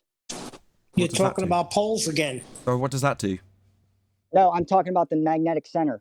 the What north. about it? What else can we call the magnetic north that's not a pole? Because the Just call it the pole is magnetic begging the north. That's question fine. of it being a I don't care sphere. what it's called. So what- Hello, what I'm is answering it- you. what is- Hello, what's what it is going to it- be? What else can we call it? That's what a is question it- I'm answering. He won't what- shut the fuck up though, will he? What else can we call it? I don't care what you call it. I won't Call it the fuck up the lie. Oh, yeah, says you. Says the clown. We'll call it the magnetic north. I don't care what it's called. What does it prove? If you don't care what it's called, why are you like arguing semantics with me all the time about No, what it's I don't called? care about the name of it. How does it prove what it's Okay. proving? You take, if you want the radius, you just take any point from magnetic center and draw it out. Let me draw it out. Draw it out where? Take it out to the edge. If you Edge want, of if you want what? to call the outer edge of the What? whatever we're on, if are we on? What do you think we're on? Are we on an infinite plane? But why are Is you that- asking me? I'm asking you what this proves, and you're asking me what we think we're on. Why? Because at this point you need to assume a sphere, right, buddy? I'm not trying to assume a sphere at this. No, what you're actually doing is asking me what you want to know what I think we're on. I thought this example proves something. It ends in a question about what we think we're on.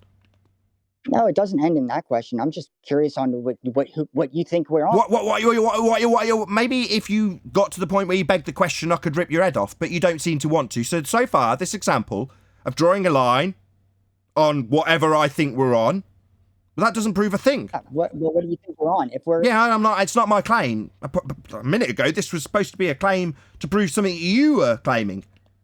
yeah, you wanted to know where the radius is, and Yeah. I said, okay, let's wherever you want to put the edge. Well, let's say the fucking the center, magnetic center to like I don't know the equator. There's the radius right there. If we're on a sphere, but If we're on a sphere, would that be that begging the question fallacy you're not using? Ding, ding, ding. Ding, ding, ding, ding, ding, ding, ding, ding, ding, ding, ding, ding, ding. So a moment ago it is whatever I think it is, but if we're on a sphere, there's you begging the question, clown. I'm trying to explain that radius. Oh, you're trying to explain it? Well, you didn't. You just begged the question of it being on a sphere. Yeah, because Yeah, you did, didn't you, Fundy? I gave you what. Yeah, Zealot. You just begged the question, Zealot. What's a zealot, Nathan? You, with your fanatical belief in a sphere. Me? Maybe he just defined it a minute ago. My mind. Yeah. Your fanatical belief in a sphere that you assume at every opportunity, like just now when you assumed it. Ding, ding, ding, ding, ding. If we're on a sphere. I mean, yeah, that's my conclusion. Yeah. That's not a conclusion. That's a begging the question fallacy. No, that's Yeah. anything Yeah. else that I've said. Yeah. Sky rotates. Yeah. Not just 20 minutes of denial. Yeah. How else Begging the is that question. going to work? unless- Yeah. Assuming the thing you're trying to prove. Yeah, that's Yeah. If we're on a sphere, that's the thing you're trying to prove. logical conclusion to it. Not a logical conclusion, a begging the question fallacy. You're a bit slow. What is that? Bit slow. Yeah, you are. Bit slow. Yeah, you definitely. Not a logical conclusion, because nothing you did drew me to that logic. In fact, when it came to that point, you asked me what I thought I was on. But then, instead of using sound logic, you just begged the question and said, if we're on a sphere. Ron, you won't even give me your opinion on what you I don't need to. You're doing a great job of making claims I can rip apart. do. I'm not saying you need to at all. Yeah, I don't need to. You think you need to tell us how you're on a sphere, though, don't you? By assuming it in every chance you get. I mean, I'm just How saying come what you- I come to my. How come you said you wanted to have your mind changed, or you're open to have your mind changed? And when I mentioned to you that through the use of the sextant, then the sky has to be flat, through the use of the sextant, it proves it, that the sky has to be a flat plane, otherwise the sextant wouldn't be able to do what it does. And you never even questioned that. You just went, okay, straight past that. No, that's Why would that's you- because why I would you didn't do that? understand. Why would I you didn't not ask the understand what question you were about it? saying. But why I like that question. Whoever you are, I like you. You're like that's a very good question, and I need a second to like actually analyze what all like your meaning. Like, are you saying like the sky is flat, or Well, I'll give you or an are you example. saying I'll give that- you a quick example, right? If I'm taking an angle to a star, right, and that star is directly above your head, and you're taking an angle at the same time to a star that's directly above my head. But both our angles are both 35 degrees, right? So that means when I'm taking an angle, the star I see is only 35 degrees above my horizon, and the same for you. The star above my head is only 35 degrees on your horizon. But the angle we're taking requires a flat base, and we're going to use flat straight line measurements. And those two stars could be 3,000 miles apart. That means the sky has to be flat, and the Earth has to be flat. Otherwise, sextants wouldn't work. There is no other way for it to happen. So there is no top and bottom.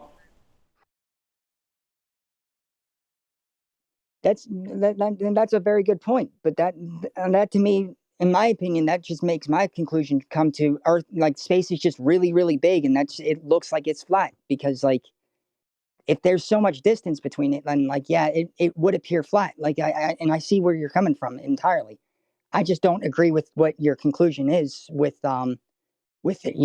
You're concluding the sky would be flat. I would just think that there's a lot of space in between. But sure, how But I can we see what both you're get saying. 35 degrees to a star that's directly above both our heads and still use a completely flat straight line measurement along the sea or along the ground, sea and ground? How can you do that? Like, that star above my head is at my 90 degrees, but the star above your head for me is at 35 degrees. And the same for you. The star that's above your head is at your 90 degrees, but the star you're looking at that's above my head is at 35 degrees for you. Yet, the measurement we're taking from me to you, or from you to me, we're using straight line, now not curved, straight line, flat measurements. That's how it works. It's called the circle of equal altitude. So we're pre-assuming that we're creating a circle. We're creating a circle. So my circle will be, the radius of my circle will be from my position to the star above your head. And that will be, let's say, 3,000 miles. So that means the diameter of that circle will be 6,000 miles. And anywhere from my position, 3,000 miles away from the star that's above your head, in a circle, will all have an equal angle to that star at 35 degrees. And the same for you to me. The only way that can work, because we're using flat Earth, flat plane measurements, that 3,000 miles is pre-assumed to be across a flat plane without curvature. The only way for that to work would be two things. Number one, the Earth would have to be flat if they're the actual measurements we're using. And number two, the sky has to be flat. Otherwise, and it has to be just perspective. The fact that the stars are appearing 35 degrees for both of us. I like that example a lot, because that is something I need to look into more. Like, I'd have to actually dig into that a little bit more, because that's, like I said, that's a very good point. And I don't have any I'd have to, like I said, I'd have to look into that a little bit more to have a good counter argument to that point. But that's a good one. And that's why I appreciate you for actually being a voice of, like, some kind of reason for this, because, like I said, You don't I want to shut be up, wrong. though. Hang on, dude. So, yeah, okay. So go and have a look at what the circle of equal altitude is, how it works, and then come back and tell us what you thought of it. I'm not saying today. Come back another day and tell us what you thought of it. Okay. I mean, I will. Actually- I'm writing that down right now. It's I'll the tell you to go circle away. of Equal altitude. equal Understand altitude. it. Okay, I got you. Okay, great. Hey, going postal, let me ask you something. Yes. To get that angle to the star, whether it's you or Brian under those stars, do you need a baseline?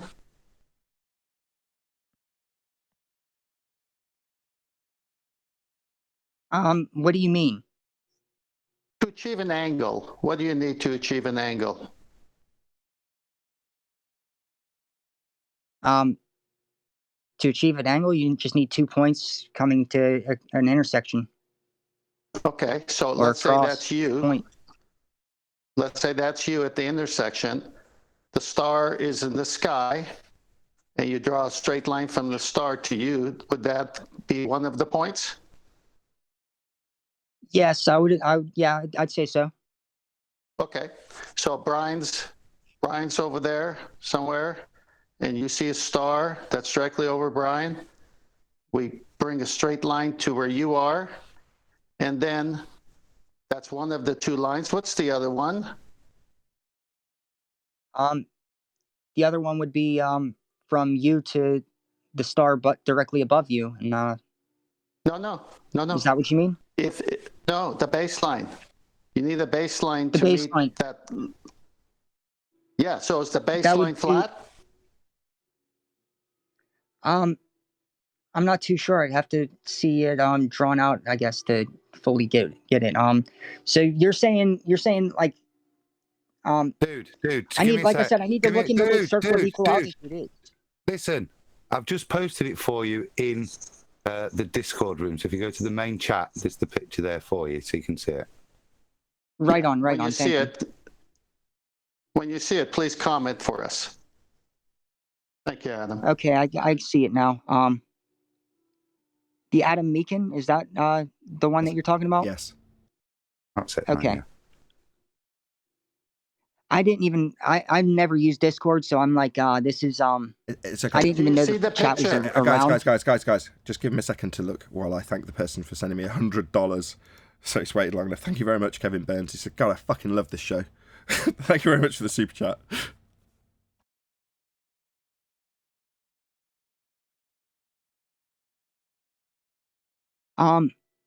So the base angle would be from me to Brian. Is that what you're trying to get at? Brian, okay, see the guy holding the tape? Yes. Okay, that's you. That's the top of that tape.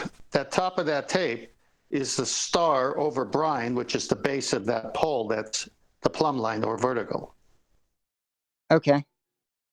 The baseline creates the angle, the corner that you were talking about. Okay. Does that happen on a curved surface, or does that have to be flat baseline? For that picture, that would have to be on a flat baseline, but I'm not sure how that would be. Hang on. A sextant is a tool designed to get angles. Can you get an angle with a curved line, or do you need two straight lines? You would need two straight lines. Thank you. Welcome to Flat Earth. 3,000 miles you're away from Brian, and it's all straight. Welcome to Flat Earth. You can't achieve an angle with a curved line, so you can't take the sextant and make it work on a curved surface of a sphere. You can triangulate. The baseline from you to me. Hang on. Hold on. The pause. Yeah, let him respond. I mean, like I said, that's good proof, and I don't have any real knowledge on that topic. Like that's something that I didn't really look into that much. But you do have knowledge on an angle. You do know what an angle is because you said it. Yes. Okay, so you become the corner, the vertex, so you can know what the angles of the lines are. So if you got a star in the sky and you aim your sextant at the horizon where the sky seems to meet the ocean, there's your horizontal flat plane, you get an angle to that star. But if the ocean is curving away, you can't ever get that angle to that star. That's a death blow to your globe right now. Are you willing to concede that? I'm not entirely willing to concede it yet. Because you're a fun So guy. Guys, just let him respond. I'm not willing to concede that point just yet, but I am willing to look into it, and I'm willing to be wrong. It's just I don't know much about the topic just yet. Like I'm not too sure what the actual practical use of a sextant is. That's how she's going to say. Ted just said it's about angles. Yes. Sorry. I'm Just talking let about him I get answer. that it- Guys in G+, just 10th man. Thank you. You already told us what an angle was. 2 straight Yes. lines. That's what it is. How can you say you need time to research that? Because We're talking about angles. because you can still have an angle based on your perspective from like either a flat plane or a ball. Like it's based on your line of sight, which is a straight line. Posted. The line Sorry. from you. Hold The on. line from you. Sorry. Just let 10th respond to him, please. He's saying, Okay. let me just I've got to summarise his point now. He's saying, no, based on your perspective, you could get a line of sight that is straight, but that doesn't matter if it's curved. That's his last response. If you're going to measure something and get a proper angle, do you need 2 straight lines meeting to form a corner where there's a vertex? Yes or no? Going postal. Yes, but there wouldn't be a Thank you. base Welcome from to me to Flat Brian Earth. then in that sense. Say again, please. How do you achieve an Not angle you, of the 10th. star that's over Brian's 10th. head? 10th. Hold on. Go ahead. Going postal. Because I would argue that there isn't an angle from the bottom part. It's based on your perspective, which is like where your line of sight is. It's not based on like the ground that you're on. Yeah, it is Not actually over- based on the ground postal. Yeah, it's This is an why I area. wanted Do to you interject. realize- Hang on. This is why I wanted to interject. Go on, Brian. The line from you to the star that's over my head is a radius line of a circle. Circle is 2-dimensional. Can you have a curved radius line? No, There you go.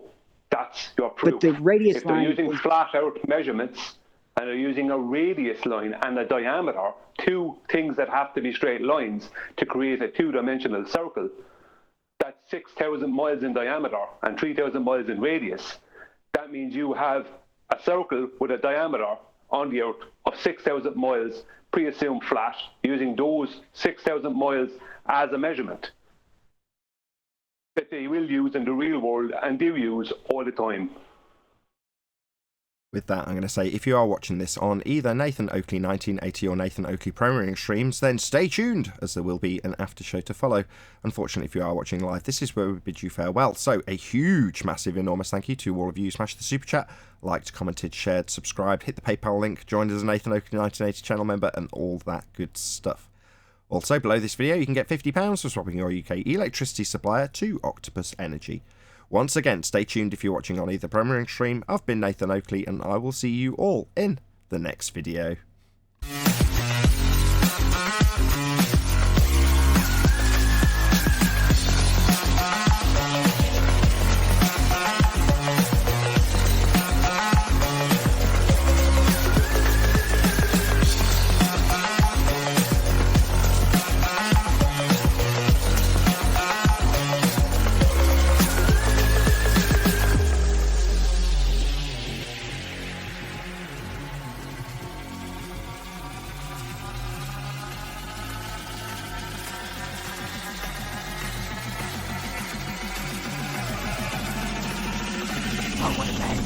What a lovely day!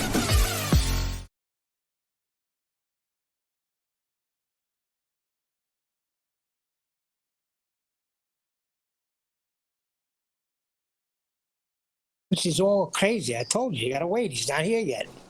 Relax. Don't tell everyone to relax.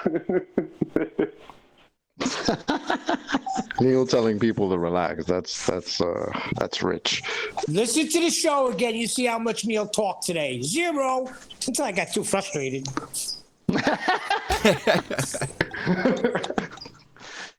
Okay, Postal, are you there? Can you respond to Brian's last statement, please? Yeah. What was his last statement? Like I said, I liked where this was going. Well, I'll refresh it for you if you want, Postal. You're using a straight, like all radius line, all radii and diameters have to be straight. And you're creating a 2-dimensional circle on the surface of the Earth. And often, and I'm not talking about sometimes, I'm talking about often, that circle can have a 3,000 mile radius and a 6,000 mile diameter. And that is a flat, straight measurement, not curved, and it's going to be used as such. So how can you have a 6,000 mile diameter flat circle be used constantly and with success on a spherical surface? I would say by using the horizon, like your line of sight to the horizon, or wherever you want to point the point that that you're going to call the angle of the sextant. If you're going to use the ground, it's going to be the straight line from the ground to the horizon, but it doesn't curve because it goes straight to the horizon. Yeah, you're making a straight line from your position towards your horizon, whatever your horizon is, and you're pre-assuming that straight line, as soon as you take your angle to the star, you find out through the almanac that star is actually 3,000 miles away from you. That means that almanac is giving you a 3,000 mile flat measurement. Because you can't have a curved radius. So you speaking about the horizon is saying the radius can curve. But you know, as you already said, you can't have a curved radius. Radii and diameters are straight lines. Yes, you're right about that. Like I said, I'm not very familiar with what a sextant is, but I would still But you are familiar with an angle is. Yes, I am familiar with an angle, and that's why I would say that the angle isn't from. That's all a sextant does, measures an angle. That's all it does. Sextant is a glorified protractor. Do you know how it works? Yeah, it's not a magic flat earther tool. I'm not saying it's a magic flat earther tool. I mean, I believe it's an actual tool, and I do know that it measures angles, but I just don't know. I can't speak on if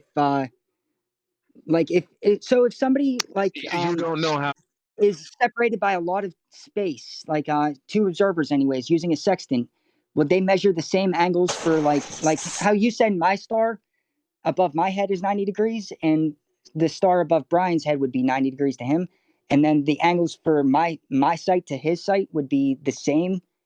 Is that what you're saying? Let me explain to him, Brian, just the fundamental, and then I'll pass the baton to you because you're doing a good job here. When you're at sea or on land, it doesn't matter, and you want to know where you are on the earth, and you want to use celestial objects to do that with. That would be something in the sky, the sun, the moon, the stars. Okay, there's 64 navigational stars that are prominently used. You have to have a zero baseline aimed at the horizon that extends beyond your viewing distance, because we can't see forever. But it's got to remain zero because it's got to reach the ground position of that star wherever it's directly overhead, the zenith of the star on the same Earth you occupy. So let's say you're in the middle of the ocean, you just don't know where you are, you shoot the sun, and you get an angle to it. You go to the almanac, because you recorded the time and date, and it says that sun at that time and date is directly over Hawaii, for example.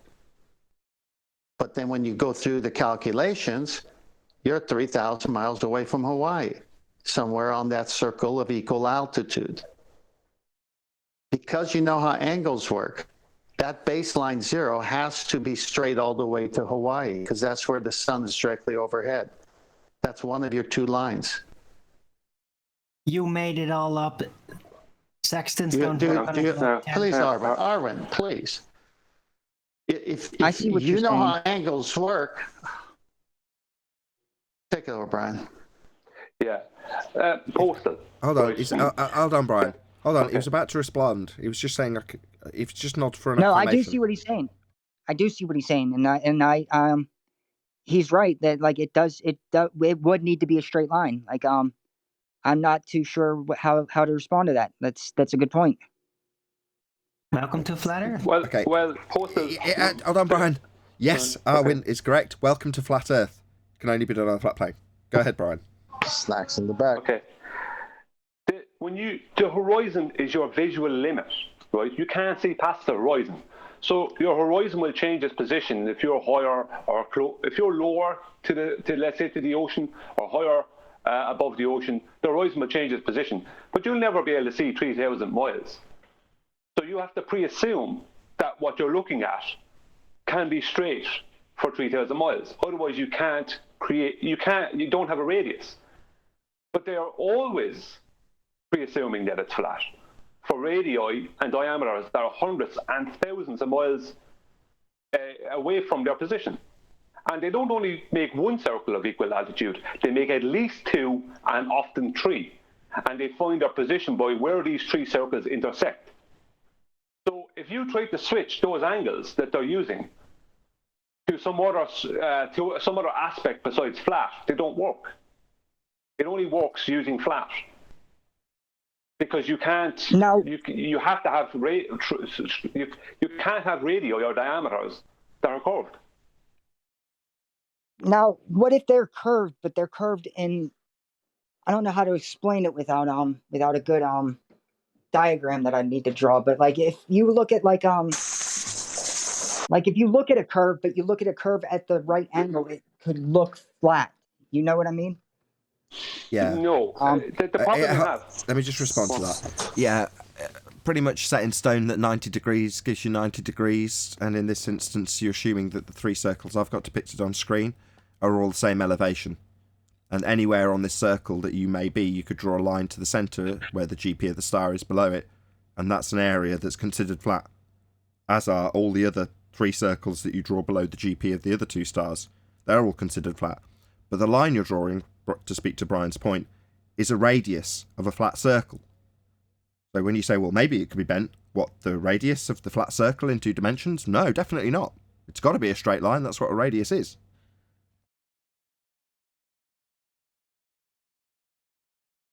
Yes, but couldn't you just be measuring it as a straight line, but it still has a curve to it? But the way hold on, Brian. Hold on, Brian. Sorry.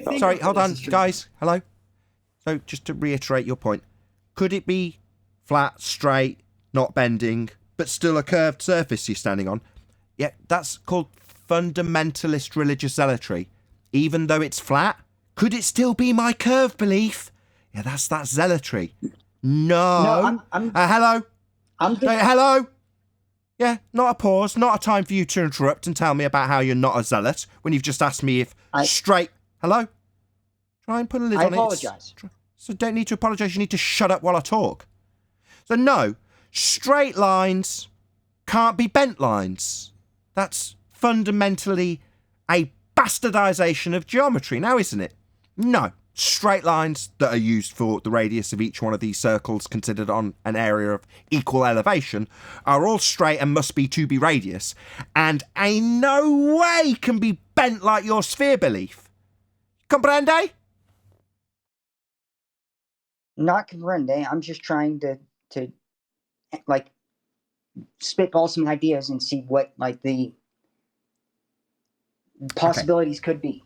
The possibilities cannot be a bent line to gather the radius between you and the GP of the star, for it to be a radius and for the circles drawn out to be areas of equal altitude that would be not falling away, not curving, and to gain 90 degrees. All of those things accumulate in an outcome that cannot be curved.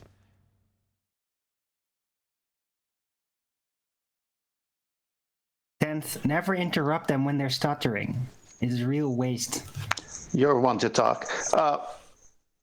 Postal, exponentially, if it's not straight all the way to the location that the sun is directly over, exponentially, off of a curved surface, the sextant would be useless. You know what causes an angle. That's how a sextant works. So there's no way around 2 straight lines forming a corner, creating a vertex. That's where you, the person holding the tool, are. So if it's curving away, and can it be straight? That exponentially, it would take all the degrees and the whole almanac would be destroyed. Bingo. Because they have every luminary every hour, every minute, every second, where it is at its zenith position over the flat plane. And the circle of equal altitude prove it's a flat plane because you need to use that sextant to get the angle to the GP of that star when you sight it. The radii and the diameter of a circle are not bent, as Brian told you, and you already agreed. Sextant only works. Go on. I was going to say, like, we're speaking in terms of Euclidean geometry. What about if we were to go to non-Euclidean geometry, which is the measure of flat lines on a curved plane? Let me get it straight. Hold on. It's not. Sorry. You want to beg the question again? Are Euclidean? No, I'm just asking about like non-Euclidean geometry. Like I'm saying right now, we're talking about like angles and stuff are straight in Euclidean geometry, but non-Euclidean is I think I'm using those words right. I could be mistaken them, but I know the one that I'm trying to talk about is non-Euclidean, which is like pseudo-Romanian. measuring. Is it pseudo? Honestly, what you're trying to do there mentally, the only way for you Cartesian? to have, hang on, sorry, Arvin. The only way, what you're trying to do mentally is switch from two-dimensional circles to three-dimensional spheres. That requires bringing a radius line and a diameter through a portion of that sphere. But those 2 points that are an actual measurement. So me to you, right, or me to you is 3,000 miles of a radius, and you to me is 3,000 miles of a radius. But that 3,000 miles radius that creates a 6,000 mile diameter. Between me and you, those 2 points, if you try and put that 6,000 mile diameter, which is two-dimensional, onto the side of a three-dimensional sphere, then you lose all your coordinates and your placements, because those 2 points on a sphere are not 6,000 miles. They're more like 8,000 miles, because the arc of the sphere that will reside within that two-dimensional circle will be greater in distance than the diameter of that two-dimensional circle. So it doesn't work. Yeah, I've got it on screen by coincidence. So what we've got is this transposed onto a sphere, and suddenly this dotted line from the centre of the light from star 1 to the outside edge of the area of equal altitude has suddenly got a curved radius. Oh, well, that messes things up. That can't be possible. And you've got to draw a straight line if you're doing triangulation on it.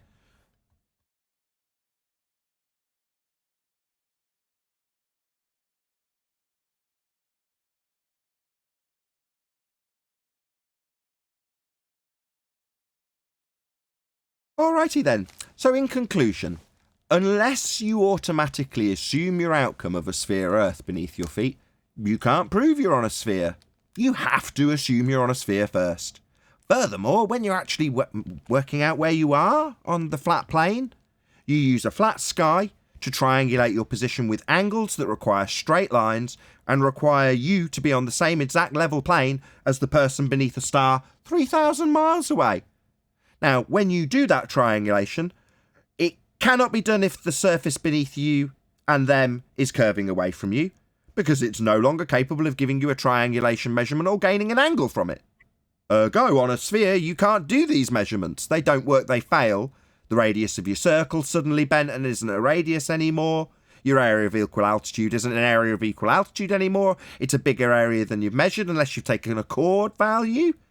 And then you're not positioning yourself on the actual spherical surface you were assuming in the first place, and not actually performing when you take triangulation measurements with straight lines. So, even if you assume you're on a sphere when doing triangulation, it fails miserably, because to work, it's got to be flat.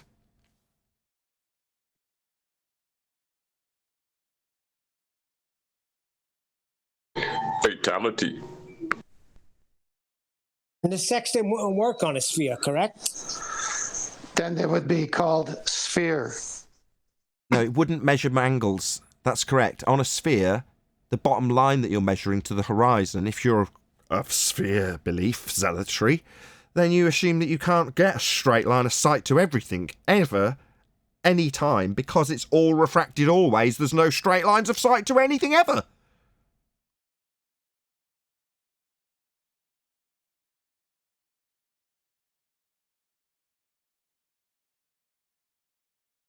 For all those people, fundies, chanting at us that the horizon's refracted? Oh, yeah, well, that's a big problem if you're going to try and defend the sextant argument. So you're telling me you can't even get your straight line in the first place because you've already assumed that everything's refracted? So it's all bent lines through atmosphere, sphere-shaped air, right? Yeah, number one, you'll need R for that. That's a big problem. And number two, it means what? No straight line to the horizon then for a sextant to work? But what, if you do assume it's all straight and flat beneath you, it does work. But when you assume it's all bent, you can't even get the straight line to begin with. Oh, well, that's a big problem for a globe believer now, isn't it? Nathan, that's a big problem because they've been using sextants for how long? Longer than people have been telling us that the geometric physical sphere edge horizon's refracted with an R value that was used to measure it with the physical horizon. Well, just remember, that's all Euclidean anyway, because they are taking the same measurement that we do with the sextant on a flat plane. They say they're getting it from the center of a presupposed sphere. That's where the corner can be, in that central angle.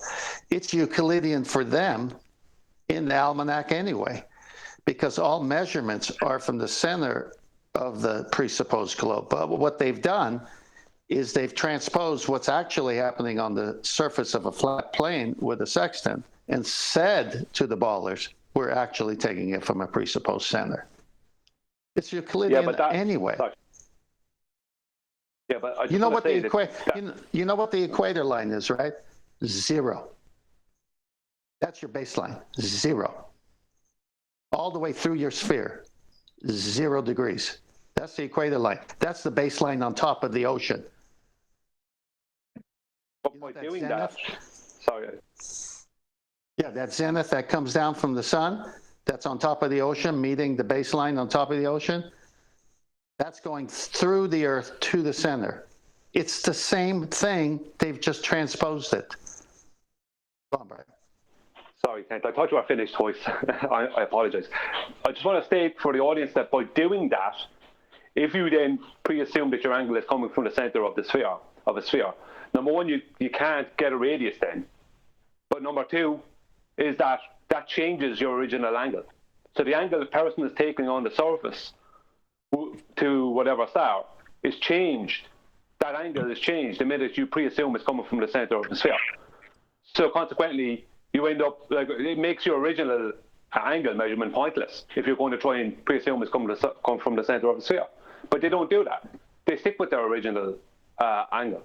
And that's the one they use, and that's the one that works. Perfect. Right, I just want to expand out on that because I've got it on screen, Brian. Sorry to cut you off. So on this depiction, you've got your position for your measurement, and then a straight line, obviously, out to the right-angle triangle of the zenith of the sun. So the GP below it, the straight line between the sun and the ground, and then you've got a parallel line for your zenith at your position. And then obviously you're measuring the angle to that particular light in the sky. In this example, it's yellow, so we're going to call it the sun. Well, this line and this line are parallel for this to work, i.e. your zenith, pointing straight up to the flat sky that we're describing to make this measurement, and the zenith of the GP of the star are parallel. Must be, otherwise this doesn't work. As soon as you put it on a sphere, oh, what's happened now with star 1? Oh, that's not coming in parallel from this position, is it? Suddenly we've got a downward angle to cope with before we measure the upward angle that doesn't give you 90 degrees from the position you're measuring it at. Obviously, they've got this handy line on top of the sphere, and if you assume all starlight's coming in parallel for each position, you can do your triangulation along this line. But all of the other lines make the angles change from 90 degrees. Oh dear, it doesn't work on a sphere. Just to back Brian, this line, your radius for your area of equal altitude, isn't a radius anymore if it's moving over a curved surface. So none of the actual measurements can be done if you're on a sphere. And they're not done that way when they're actually navigating. They just use simple triangulation and assume that you've got a straight line parallel with your zenith beneath the light that you're measuring, and that you've got a 90-degree angle between you and it, but regardless of this line being 10,000 miles away, you could still have a straight line drawn parallel to your zenith, and it'll work every time. Why? Well, because Earth's flat. Got a couple of slides. Just got a couple of slides for you, Master B. Go on, Brian. Oh yeah, just say officially, Nathan, it's known, what we're talking about is part of what is known as plain sailing. Indeed. Where they have to pre-assume flat all the time. Yep, plain sailing. That's correct. Okay, got this quartered pie. Yeah, so there's the 360-degree circle. Of course, they're trying to tell you that's the sphere. And then they've got it in 3 90-degree sections that make a 360. Go to the next slide. Yep. Latitude. You want latitude? Well, it's based on 0. You got to go to the center of a sphere to get that 0 latitude. That's why they go there. Because when they made up this presupposition of a sphere, you can't get an angle on the surface. So I said, where are we going to fool people? Well, we'll go to the center then, because we can do a central angle there, as shown in the bottom picture with the 2 90-degree boxes. So the previous picture shows how they carve it up into 4 sections of 90. This one shows you how they trick people. They even say that you can't get angles from the surface of a sphere to correspond to a central angle from the center of a sphere. They even say that in the celestial readings I've done.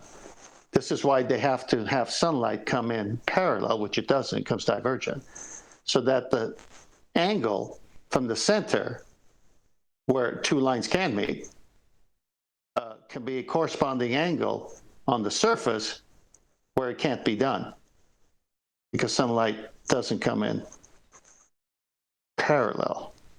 But if it did, then all you do is carry the angle from the center and say it's the same as the surface, where it can't be achieved with the use of a sextant because the baseline's curving away from you. So they create so many problems for themselves because they're using Euclidean to get the 90 degree at the center. And they need the 90 degree. Like yesterday's show, don't say 90 degrees. Well, you need it. You say it, but you say it's coming from the center, ballers. And it's Euclidean. As easily could be seen here.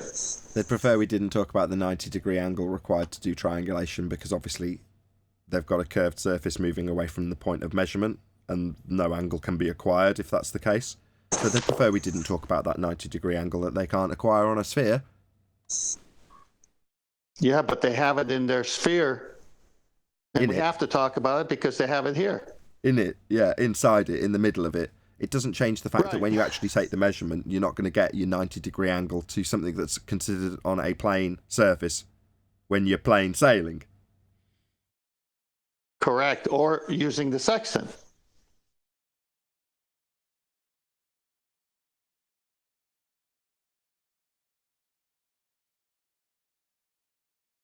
Stick Adam's depiction up, so round this out with this. So this is me describing how you've got the parallel S1, S2 and S3 when you actually do correct triangulation. The fact that you're measuring out a point below the star will still give you parallel lines for all 3 of the stars and 90 degrees to all of them. So all of them are on a flat plane beneath their position in the same plane aspect that you are in when you measure it. And all of the lines down from the GP or to the GP of each star all line up with each other. They're all parallel for this to work. They must be, because each of them has got a 90-degree triangle to your position, and the only angle difference is going to be from where you measure to each of the stars with your sextant to get 3 flat radius of 3 equal elevation circles that meet at a point which is your fix, so you can see where you are. The moment you move that over to a sphere, suddenly you can't get this 90 degree anymore. And what do the ballers cry? Don't talk about the 90 degrees!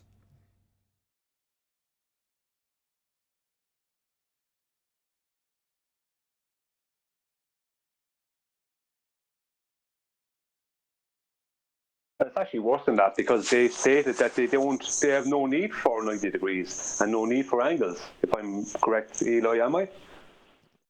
Shame on you, Professor Phil, and everybody else. Shame on you. What, for lying? Lying about the requirement for 90 degrees in a triangle that you're going to do triangulation with? Yeah, they're liars. Well, the pretenders. Sorry, one time. Something positive came out from yesterday's show. I could say trigonometric. Perfect. Well, they're pretenders, because anyone who would ever have used a sextant, or even just looked into the workings of it, like tentative, would very quickly find out that you need a 90-degree angle, regardless of where you believe you're getting it from. Even if you believe it's coming from the center of your globe that you believe you're on. Unless you're a fundy. You still need that 90 degrees. So then someone like Professor Phil and others claiming that you don't need 90 degrees and there's no need for that angle are obviously pretending to know things they don't. You wouldn't say that. Anyone who'd know it would never say that. They might say it's coming from the center of their globe if they pre-assume it. But they'd never say that you don't need 90 degrees, because that's the very thing you do need. Okay, so you're saying Hamlin's razor don't ascribe lies to what could easily be described with stupidity, so they don't know. By the same token, they're saying they know all about how sextants work and then telling us how you don't need 90 degrees. Now, yeah, you can apply Hamlin's razor to that, but you can also just say, if they declare that they know and they get it wrong, then they're deceiving people. There's no other way of putting it. You could rephrase it from lie to deceit. But ignorance is no excuse as far as I'm concerned. Well, they deceive themselves. They're a bunch of lying, scheming bastards. Can't agree on the color of shit. I wasn't declaring. But they deceive themselves first. I wasn't pointing towards Hamlin's razor. I was pointing towards them being pretenders, which means I'm agreeing with you, they are liars. I was just pointing out what they're actually doing. They're pretending to know things they don't, and stating things as facts. Yeah, that is Hamlin's razor. Don't ascribe to malice what can be attributed to stupidity, or ignorance, I think is the actual correct one. Would it be? Nathan, I got one more slide for you. Just let Brian finish off his point. Yeah, I can see, I suppose, how you would consider that Hamlin's razor. I would have just seen it as, them lying. I would have seen them as being deceptive as opposed to ignorant. Me too. I agree. They know they're ignorant, yet they're just stating things as fact, even though they don't know what they're talking about. Exactly. That's exactly my point, Brian. We totally agree with each other. Yes. It seems like they're declaring themselves as being the expert, and yet if they come out with stuff that they're ignorant on, then that's deceit, as far as I'm concerned. It seems we agree. Yep. You don't know? How many times did Virus said all he needed to figure out it was a globe was the 90 degrees and Polaris? And then all of a sudden, what? We don't need 90 degrees no more. Shh, don't talk about 90 degrees. That's where we're at. After one of the clowns are here every day talking about 90 degrees, 90 degrees. Hold on, Chocolate. Don't straw man me. Don't conflate me with that shit. Okay, we've got. Oh yeah, because I make up my own globe rhetoric. Okay, thank you. Right, we've got your Astro on screen now, 10th man. If you want to take over with this slide, the rest of you pop yourselves on mute just for a second while 10th man goes through his last slide. So look at that slide. They got the 90-degree box in the center. Obviously, this is a circle, but they want us to think it's a sphere. And so you got to think three-dimensionally for that. So there's the 4 quarters, each 90 degrees. You can see the perpendicular, the zenith, and the horizon. That's the celestial horizon matches the equator line. So it's 0. That horizontal line with the box in it, in the middle of the circle, that's your zero line. That's how you figure out latitudes. And the zenith is your vertical, your plumb line. But now, on the surface of this circle, or for them, a sphere, you have a curved lines going away from you because you're on a sphere. You can't get angles from that position. But the sextant gets angles from that position. So obviously the sextant has the same characteristics of what's depicted in the middle of the circle. So the sextant needs a zero celestial horizon line. And so they have two lines up there, sensible horizon, geodal horizon. And what are they telling you? They're telling you that they're taking that angle from the center and moving it up there, like it could never be gained from up there. The very surface you're using the sextant on would give you the false reading. But you don't do this. This isn't a step that is actually performed. So this whole moving the horizon from what they call, I can't read it, it's too small, I think it's celestial horizon, being the equator line, up to the top line, and then calling it a sensible horizon because it meets the surface, that doesn't alter the fact that for the triangulation to actually be performed, you've got each of the stars coming down and meeting a 90 degree to your position, extending off in this flat plane on the sensible horizon. So the sensible horizon is what's going to be giving you your 90 degrees in this particular depiction. But then you've got the star above this position measured out to it on a flat plane. In other words, suddenly all of this sphere nonsense beneath your feet becomes a bit of a bind because it doesn't work anymore. You're not taking the measurement from the star coming in at this angle to this position here. No. You're taking it from your zenith on this position and then basically ignore the ball completely, because you're going to be taking 90 degrees to a star that's above here and one that's above here, and the lines between them are parallel and meeting at 90 on a flat surface beneath your feet. So everything in that description takes place on this line and ignores everything about the circle below. Totally superfluous to requirements. Can I also say that, okay,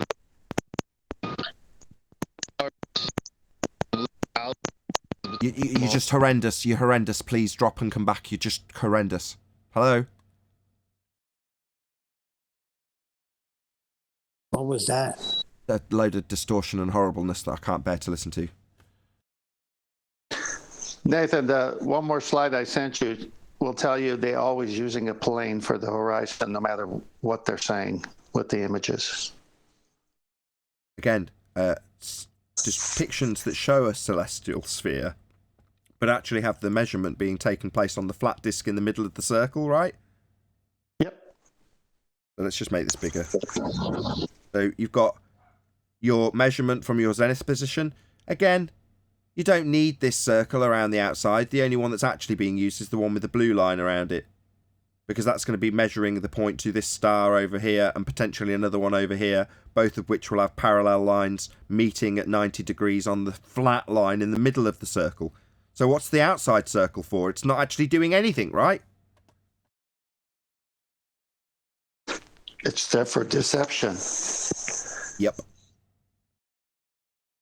If you go to the middle of that, if you go to the middle of that long paragraph, it says the zenith distance is measured from 0 through 180. So flat. So it's measured on a flat surface is what they're disclaiming. Yep. Go on, Eli. Does this sound okay? Yeah, much better. I just wanted to say, consider the 3 stars that you're triangulating with. All those stars are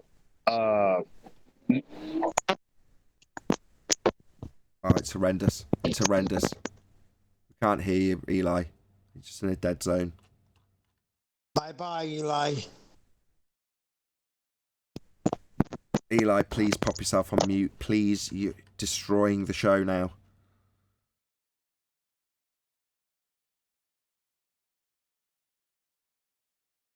Okie dokie. Well, the thing about it is no matter what way they twist and turn it, I just want to talk until Eli comes back. no matter what way they twist and turn it, with their globe belief, they have to use the surface. They have to use the surface of Earth. They have no choice. So the whole thing of putting it in the center of a sphere, the angle from the center of a sphere, besides the fact that it doesn't work, because I'm going to lay out several reasons why it doesn't work. Number one is their radius and diameter is then a chord, and that chord will not equal in distance to the 2 points that that circle it will meet will sit on. Number two is the 90 degrees. There's the 90 degrees to the stars they use will not be parallel to each other.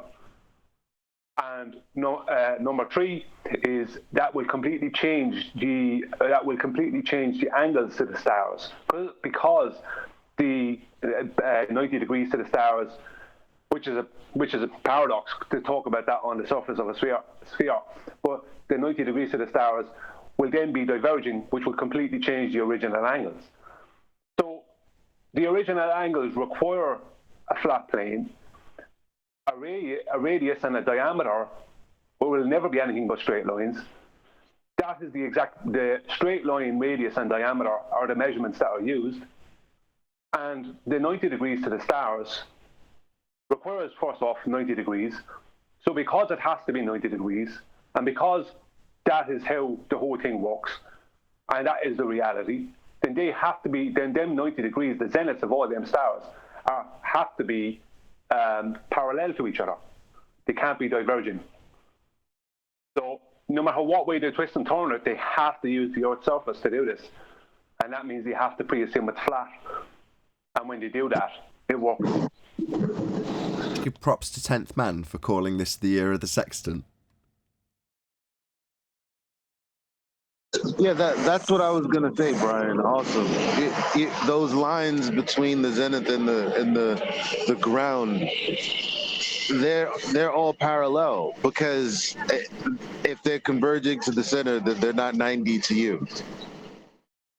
Exactly, Eli. You were saying it, and a zenith to any star has to be parallel. They have to make two imaginary parallel lines. There's no way there's no way around it. Can't have it any other way. Unless they can curve a radius line. That would be step one. Unless they can do that. You can't. It's not a radius then. It needs to be exactly. So they straight. can't. That's my point. They can't. It can never happen. Well, a pun intended, so it's full circle. We first say, where is the radius of your sphere? Black swan, it's not there. And then we show them a radius of a two-dimensional circle that helps you navigate the ocean, circle of equal altitude, and proper angles. Just look up the description of angles. That's why I try to keep everything to angles, because if you don't, you're going to go into all this other stuff. The minute they break down on an angle, it's over for them. The angles kill them, and the lack of a radius for a sphere kills them. Well, all they can do for their own belief is to bring a chord through, to basically make a circle out of their, a side-on circle out of their sphere, out of their globe, and bring a chord through that. And the minute they do that, besides the fact that it's not using the surface then anymore, and that will diverge all zeniths after that, but the distance along that chord will be less than the arc that resides within it. So straight away, they're destroying their own argument. Go on, Tim. Yeah, I got a picture of this. I'll post it. Let me go find it. Out of interest, well, 10th Man's off looking for that. Yesterday, we had the fourth show in a row where we didn't have a fundy join. And I listened back to yesterday's show twice. I thought it was a really, really good show. And I thought, I wonder what will happen if we end up with, it's never happened before, 5 days in a row where a fundy doesn't join. Will the conversation get even better? Because, you know, suddenly we're not being limited by repetitions of it's a begging the question fallacy 12 times or whatever we had to deal with today.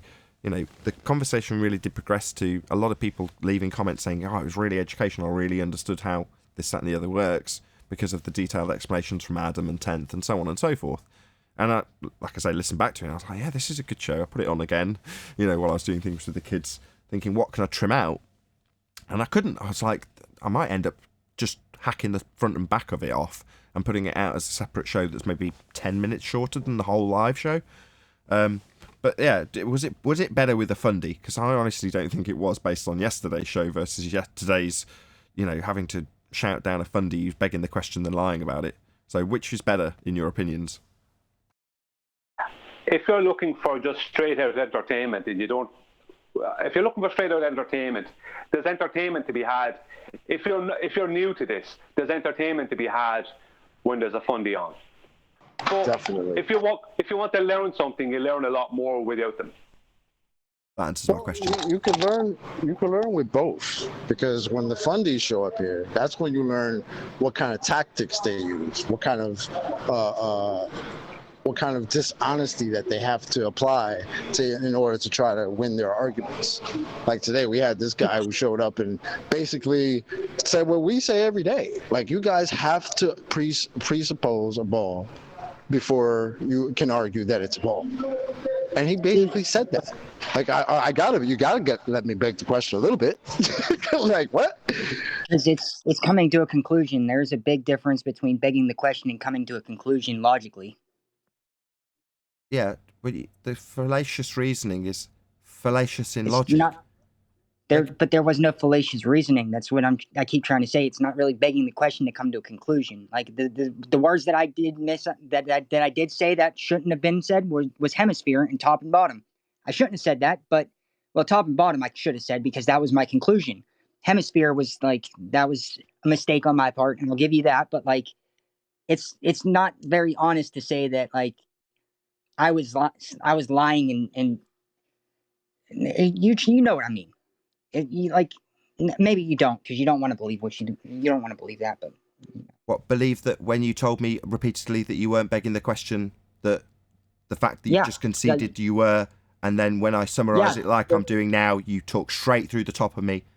Yeah, I know what's happening, and it's still happening, and you're still talking straight through me, straight through the top of me. Right through you. Yeah, I'm summarizing how you're a liar, and you're talking straight through the top of me. Going postal. Going postal. What I'd like is... through you if you want to, Nathan. I'm going to attempt again, and I'd prefer if you didn't just talk straight through the top of me going postal. Please, can you put yourself on mute? But I'm going to so upon asking him to just not talk straight through me, does it immediately. I'm going to do it because you're doing it to me. So, at this point, At this point, there's a nice little gap for me to start my sentence. I'd prefer you didn't just talk straight through it and then claim I'm doing it to you. So, when you repeatedly told me that you hadn't begged the question, and then we had to repeatedly summarise how you had then conceded it, but then decided to just absolve yourself of that particular fallacy, only to then utilise the same exact fallacy in the live show, top and bottom, but then again talk straight through me while I pointed out that it's a lie to say you haven't begged the question when you've conceded that you have twice. So I conceded that. Still not finished. Okay. Still My bad. scummy fundy My that bad. needs to chant through me. So when I accurately describe your lie, you get triggered and decide that it's neutral platform time. I must talk through this. You will not talk through him. He's done it the entire show. Going postal. You will not talk through him and ruin everyone's experience in here with your ignorance. You got me, sunshine. Now just wait until he's done, and then you can speak.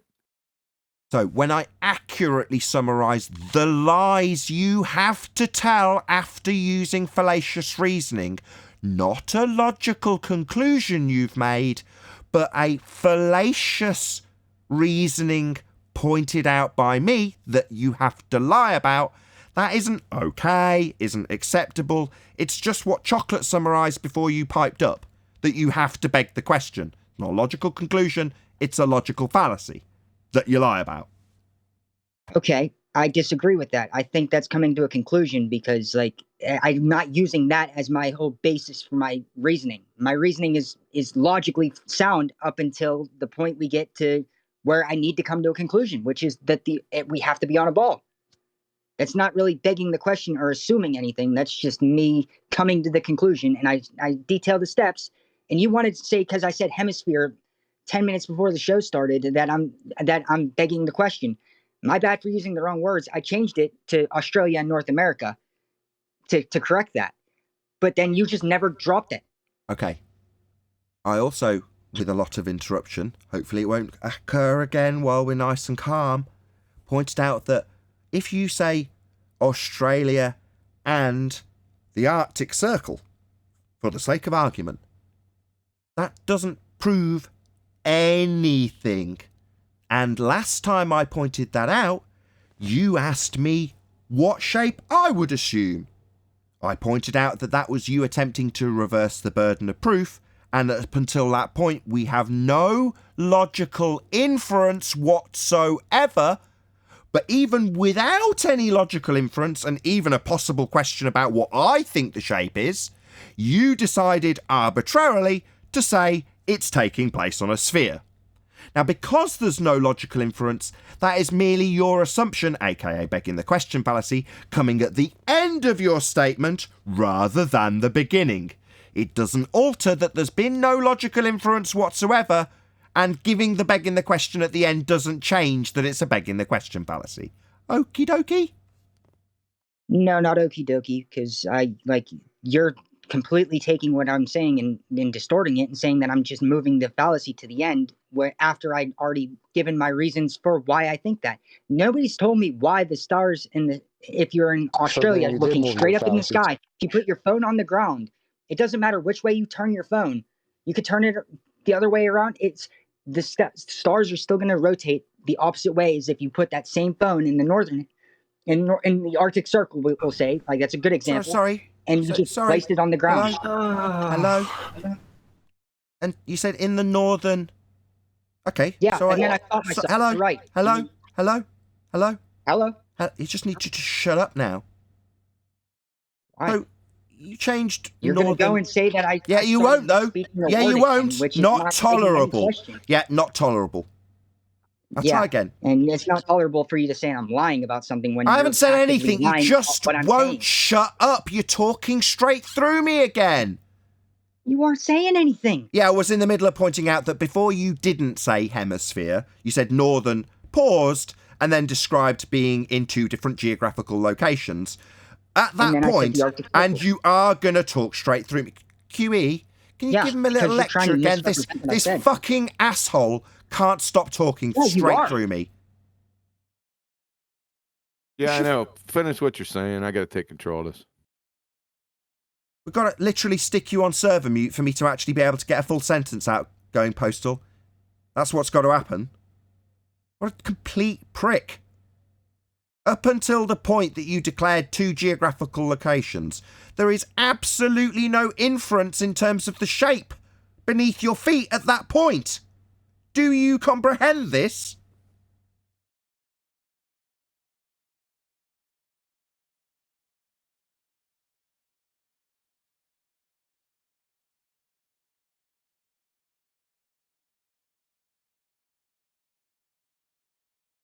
Okay, so when I say you've just moved the logical fallacy to the end of your statement rather than the beginning, and I point out that unless you say hemisphere, there's no logical inference to take, other than you're begging the question of a sphere.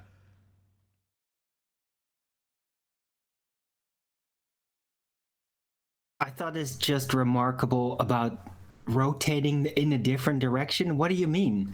That's like Sean Hawkins level misunderstanding. It's all rotating in the same direction. Yeah, we covered that about 5 times too. Relative to north, like magnetic north. That's nice. Which, That's nice. if you have to come with a conclusion that you're on a ball. If the stars in the sky. Oh, I have to. No, that's begging the question. It's not a conclusion. I just went through it and you ignored every single word I said.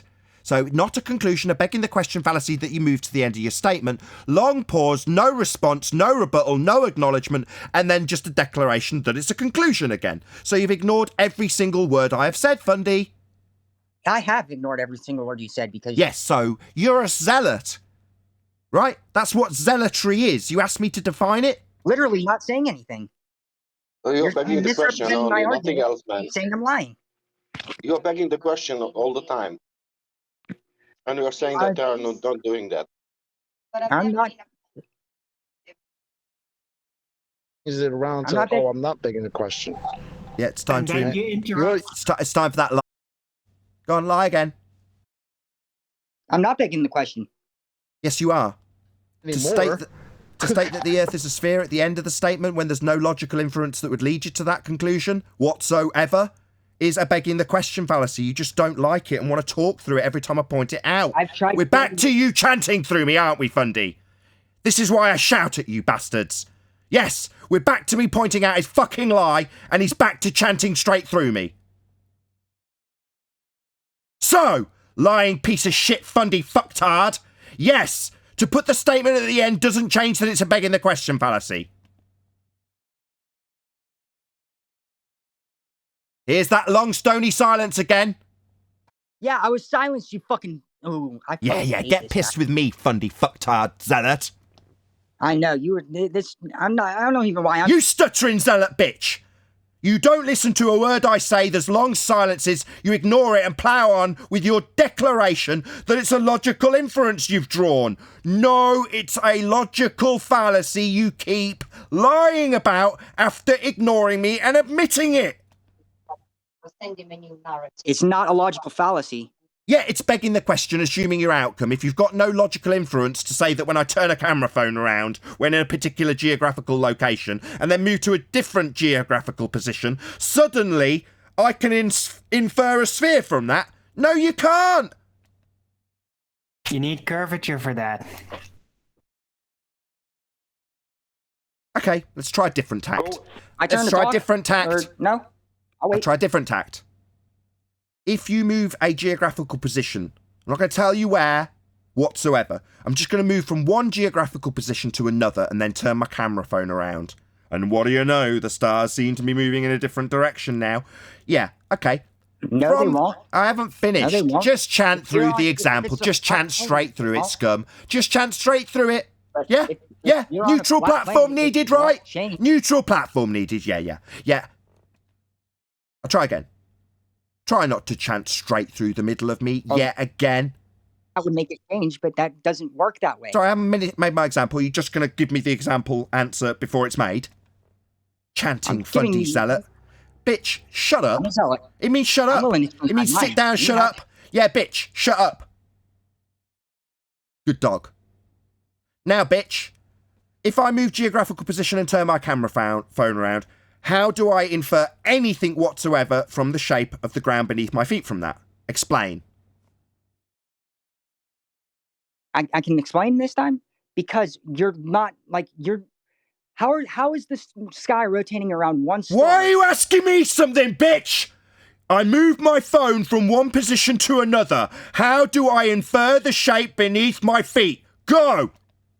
Because it's rotating around a star. Sorry, rotating around a star would be a begging the question fallacy. So we're immediately assuming our outcome, so we're rotating around stars now. That's just you begging the question, Fundy. You... Is that Yeah, all you can do is beg the question and chant through me pointing it out each time, can't you? Stars. Okay, you're talking over me. What, and tell me that I'm talking through you? Now, what I'm doing, you little fucking bitch, is pointing out that you continually beg the question. Oh, so it's because it's moving around a star, the very thing you're trying to prove? Oh, right, well, that sounds very much like you begging the question of the thing you're trying to prove by declaration at the end of the statement. Breathe. Suck my balls, you Fundy idiot. I'm trying to explain what I mean. If you're on Australia and you look straight up, no matter where you go and no matter which direction you turn and look, unless you go around the South Pole, which I have to say, I have to use the word pole. I don't know what else to call it on any other model, because I don't know what to call the south. There isn't a South Pole on any other model. So like the star that's above the South Pole, all the stars rotate around it. Oh, sorry, star above a South Pole. Sorry, hello, hello. In order to hello, yes, I am going to remove your head now. Hello. You can move your head. Yeah, you can just babble straight through me removing your head after you've begged the question. But the star above the South Pole, so antipodal from my position, actually below me antipodal above the South Pole. So we're assuming a sphere again. I'm not assuming a sphere. I'm saying... So when you say a star above the South Pole, that's not antipodal from your position in the north, then? Don't know how to phrase that for a flat plane. You don't know how to phrase it without begging the question? No shit. So, but there is a star that's above the South Pole. And that's antipodal from the north, as per your begging the question fallacy. No shit, Sherlock. So it's as per your begging the question fallacy, then? The star... As per your begging the question fallacy, you will now ignore and chant indefinitely straight through the top of the defeat of your argument. Course, a neutral platform would be needed at this point because you've lost. I haven't lost. Oh, really? Have you ever considered that the stars might be there above your head for a reason other than them being on another side of the presumed globe, perhaps? Perhaps you're right, I'd but that would explain why the stars rotate the opposite way around another star that's positioned directly above you. Around a star? You keep begging the same question, you stupid idiot. When I pointed it out, you chanted like he's going to chant now. Straight through me pointing it out for a second time. Yeah, moving around a star, that very much sounds like heliocentric rhetoric you're assuming there, my friend. No, it's based off of just empirical evidence. There's thousands of fucking time lapses of the sky. Get angry. Tell me about the thousands of stars that are falling around Earth and we're falling around them, right? That's a begging the question fallacy. I wasn't begging no question there. You're not assuming that the things fall around stars in orbits. You're not assuming that. I'm not assuming that, no. So when you said falling around a star as G plus just continually makes this unlistenable, you're not assuming orbits, things falling around stars when you say falling around a star. I said they rotate around a star. You said falling. Rotate around a star. So that would be an orbit then.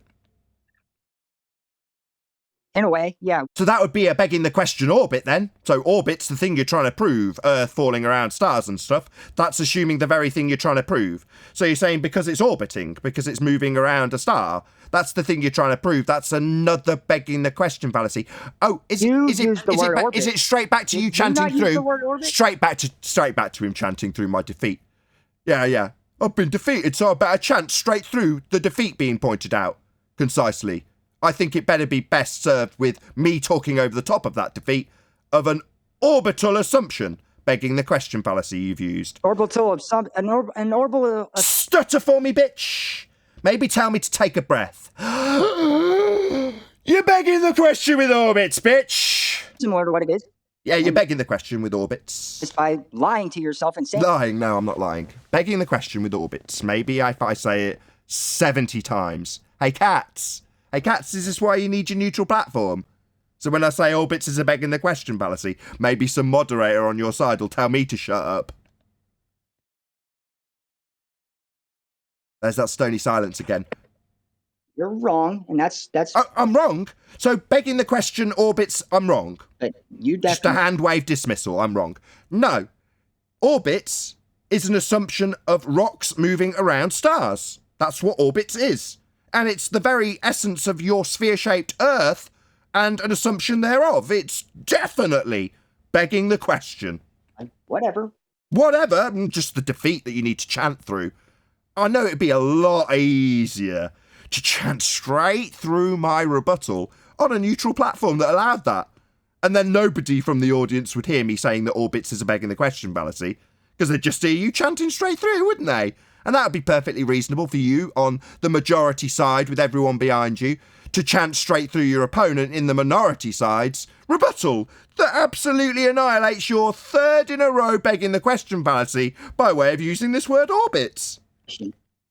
I'm trying to give proof and you don't even... No, man, listen, you said I You're not listening to anything. In Australia. Listen, you said I put. Listen, you said I put the phone on Australia, and then I put on the north. North what? I mean, I am whenever I'm getting irritated and like tired of. You put the phone on the north. What north? You didn't finish that sentence. I guess whenever you said I put the phone in Australia. Man, are you listening? This is not Nathan speaking now. I'm speaking. Listen, you said I put the phone on the. Are you listening? Stop mumbling and let him speak. You said that you put the phone in Australia and then you go to the north. North what? Magnetic north. Magnetic north. And then what? And then what? I wasn't paying attention at that point. I'll be honest.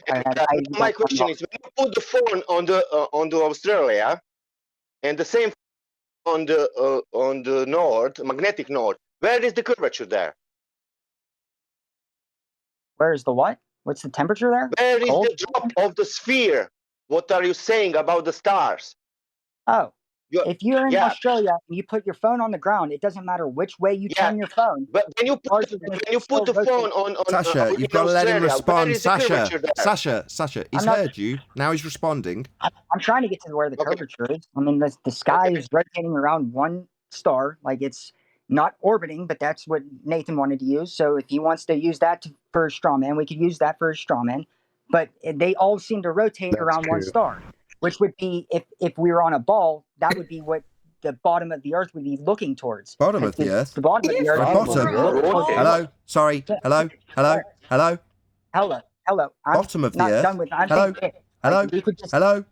Hello? Hello? Yeah, head removal time. Maybe keep babbling indefinitely at the start of my statement that you've begged the question there again with the bottom of the Earth there. I never been to the bottom of the Earth. What's that mean? It's a begging the question fallacy that he's utilised again for the fourth time, Neil. Maybe he's going to now chant straight through the summary of how he's begged the question. He's going to chant straight through that, right? I'm not begging. I'm going to chant that I'm not begging the question when I'm trying to give a delivery of the summary of how he's begged the question. Obviously, it's reasonable for you to chant that you're not over the top of me indefinitely, isn't it? Every time, I don't like you. I don't like you at all. Why are you telling her about stars then? What you will want to point to that with the stars? Could I point something out when there's an opportunity? Now. I'll wait for Nathan to let me know. Now. Okay. Earlier on, Postal wanted to learn, he said. Now, Postal is claiming at the moment to be using sound logic. Now, I pointed out to him earlier that I lived in Australia and I've been to other parts of the world, and the sky is always the same. Everything goes from the east, goes to the west. Now, earlier on, I gave real-world example of how it's impossible for the sky to have a top and a bottom, and how the zenith to all stars, the zenith position of all stars has to be parallel to each other. Now, what's wrong with that logic? How come all that logic was thrown out the window with the real-world example by Postal? How come he's come back to something he has no... Hang on 1 second, Nash. He's come back to something that he has absolutely no experience in. It's just a chant, it's just a claim. He's never been to Australia. How do you know what I have experience in? How do we know? I actually have a video that I've taken myself of the sky in Australia rotating the opposite way as the sky in North America. Rotating. Hold on. This opposite way? What is up with the opposite way? The opposite way of what? Counterclockwise and clockwise relative. Counterclockwise and clockwise. I can't believe we're still having this argument in 2021. We had it earlier. We went through it with him earlier in concise detail. He admitted to us that they all move in the same direction. Relative to magnetic north, they all do move in the relative. They all move in the same direction. In the south, you're not looking. So, Fundy, if they're all moving in the same direction, then how are they moving in opposite directions? I can explain that if you let me explain it. How can you explain a paradox? It's not a paradox. It is a paradox. It's you not a can't paradox. be going all in one direction and then spinning the opposite direction. That's why that's I say a paradox. counterclockwise and clockwise, because They counterclockwise are not objective directions, numpty. Yeah, and north, south, east, and west are only objective relative to what you call north. If you're on, how is if that you're a on a flat rebuttal? plane, if you're on Who a flat gives plane, a shit? Because if you listen, I'll be able to say something. Like if you're on a They flat plane, there is no north move pole star. in opposite how are you looking- directions, and then how are do you you looking the understand opposite that the way sun? Do you understand that the sun, moon, and all the stars, save Polaris, move in the same direction from east to west? Do you understand that? Do you understand that Do there's you a southern pole understand star that? too? Do you understand there's a southern pole star too? Do you there is no southern pole star. Yeah, there is. No, there isn't. Sorry, What stop. is it? Everyone stop. I covered this with you. Now you're changing the goalpost and moving it to some nonsensical southern star that doesn't exist. You do understand they all move in the same direction? If you're talking about relative to the North Pole star Polaris, yes, they all do move in the same direction. If you're orienting yourself to the southern pole star Sigma Octatus, then no, they don't move in the same direction. Sorry. Yes, they do. Stop, everyone stop. Sorry. Sorry, what was the star called again? Octatus. Sigma Not you, Kiwi. Octatus. Ash. Guy giving us the name of the star, please. Sigma Octatus, I think is what it is. Sigma. Okay, my bad. I sorry. said the wrong Hello? word, something. I guess. Hello? Hello. I could hear you. You don't need to get mad. Does this guy Sigma? think that the stars rise in the west Oh, in the God. southern hemisphere? Solar, thank you so much. No, that's not. Thank you so much, Solar. Thank you. Sorry. I mean, is there a Western Sorry, pole I'll star? try again. There's a Maybe Western pole you'll star, take then yeah, that we guy can do that. interrupting as a constant There is. stream of interruptions from a point. Sorry, Yeah, this, I know. this, from you. this, That's this what you do. star. I get that. Shut Yeah, up. it doesn't move. It's the same as Polaris. Why are there two pole stars if there's not two poles? Sorry, they all the stars, save for Polaris. And sorry, Sigma sorry, Octatus. my friend, is this gonna be the theme of your visit? Basically, everything I say will be interrupted because it's not a neutral platform that allows it, right? So you're going to take advantage of the fact that anything I say will need constant interruption. Sorry. No, it just needs input. Yeah, It that just needs means input. shut You're the gonna- fuck you're gonna- up! You shut Shut the fuck up! Or Thank you, whoever stuck him on mute, because that's the only way to actually get a statement out. Sorry, the star that you're claiming in the south, you don't even know the name of it. It's absolutely pathetic. Also, there is no southern star. Third, all the stars, save for Polaris, move in the same direction. The fact that you can face north and watch them move in one direction, and then turn your position relative to them south, and then say they're moving in the opposite direction, makes you a retard. No, it doesn't. You saying that by just turning your direction makes you a retard. If they all move in the same direction around the North Star Polaris, then that means no matter where you're at, unless you're above where Polaris would be and you're looking south to Polaris, then that would be the only way that you can change your perspective of things. You can't just So turn you just around changed your when direction. the sky turns, rotates the opposite You're a way. clown, bro. It doesn't You, work you that just way. snatched your own wig off You're again. a retard, man. Bro, you don't even know what you're saying, bro. Well, no, You he just did told say me. I do his that. perspective Looking changes south when he to turns Polaris, huh? Yeah, like if you're above So the Polaris, stars it's like move on a flat in one plane. direction, and your view of where they seem to go can change. Congratulations. Are we in disagreement They're that all Polaris going is in the not in the same northern direction. magnetic center? Dude. The stars are all going in the same direction, right? Yes, and that's the Yes, right? Except if you do what? is if you were your above or perspective? below Polaris. So you're changing your perspective on how you're looking at them, but they're still moving that's the in only the way you same can- direction, right?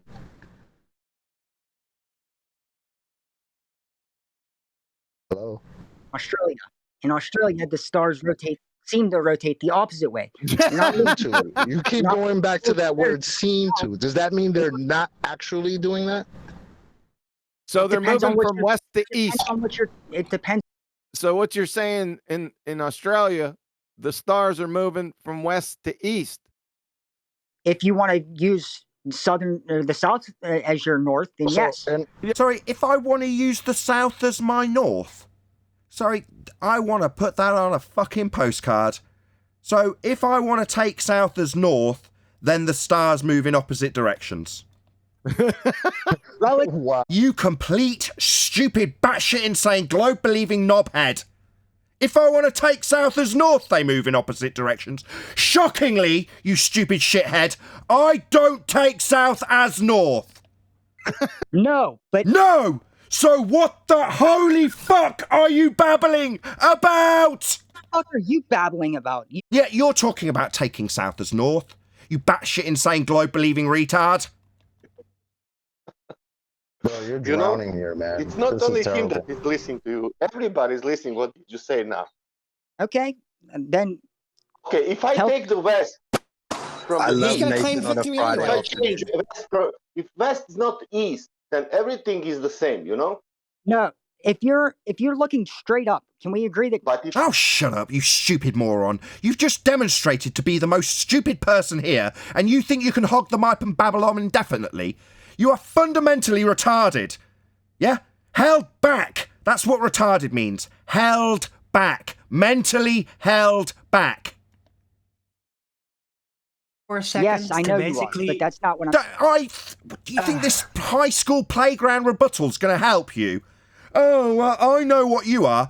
You have mentally described yourself as held back by saying, if I take north to be south, then the stars move in opposite directions. At a base level, that makes you the most stupid person here. Yeah. Okay. Your argument And you is wanna that... just- Okay, not okay.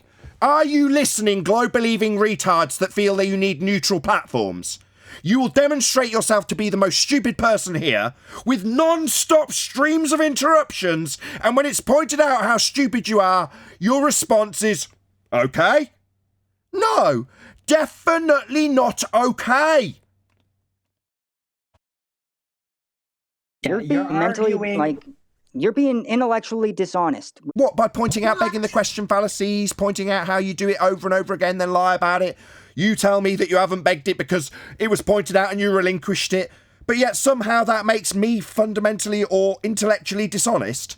No, at a base level, you are projecting your intellectual dishonesty, lying and deceiving about how you begged the question, onto me. You're arguing for cars on a one-way street to be going in both directions. How do you argue it? Well, if you stand on one side of the street, they're going to the left. If you're going to the other side of the street, they're going to the right. That's... Oh, but also, Arwin, assume that the northbound traffic is actually now southbound. Then they don't move the same direction because you can look toward the South Pole.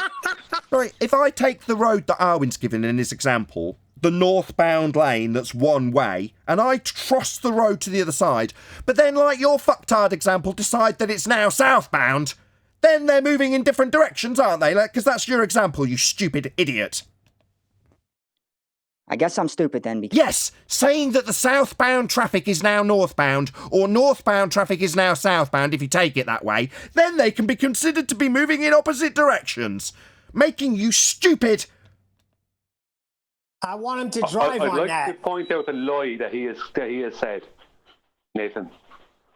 Feel free. Earlier on, he said that he has video that he took when he was in Australia. But in the live show, I had to point out to him that I had lived in Australia, and I told him the experience of living in Australia, and he accepted that because he had no experience of living in Australia. But now he's back in the after show with a video that he took while he was in Australia. That's a total lie. He has no video. Yeah, he's a liar. He was never been in Australia. It's a total lie. He's never been there. And he lied by saying he wants to learn. I want to believe. Yes, Please tell me. yes, Neil. Lying Yes. bastard. Neil is right. Who's the lying bastard? All you guys, like, I mean, like, cause like that's what I'm hearing. It's like you guys aren't actually saying, like, you're refuting what I'm saying with any kind of logic. You're just saying you can't do that because the South Pole. Shut up.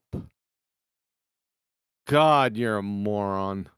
Bastard. Well, they're We have going in a thing opposite called a black directions. swan. Well, no, they're going in the same direction, but they're going in opposite directions. If you look towards the south of North Pole. You could make You're believe in you're going Australia. south.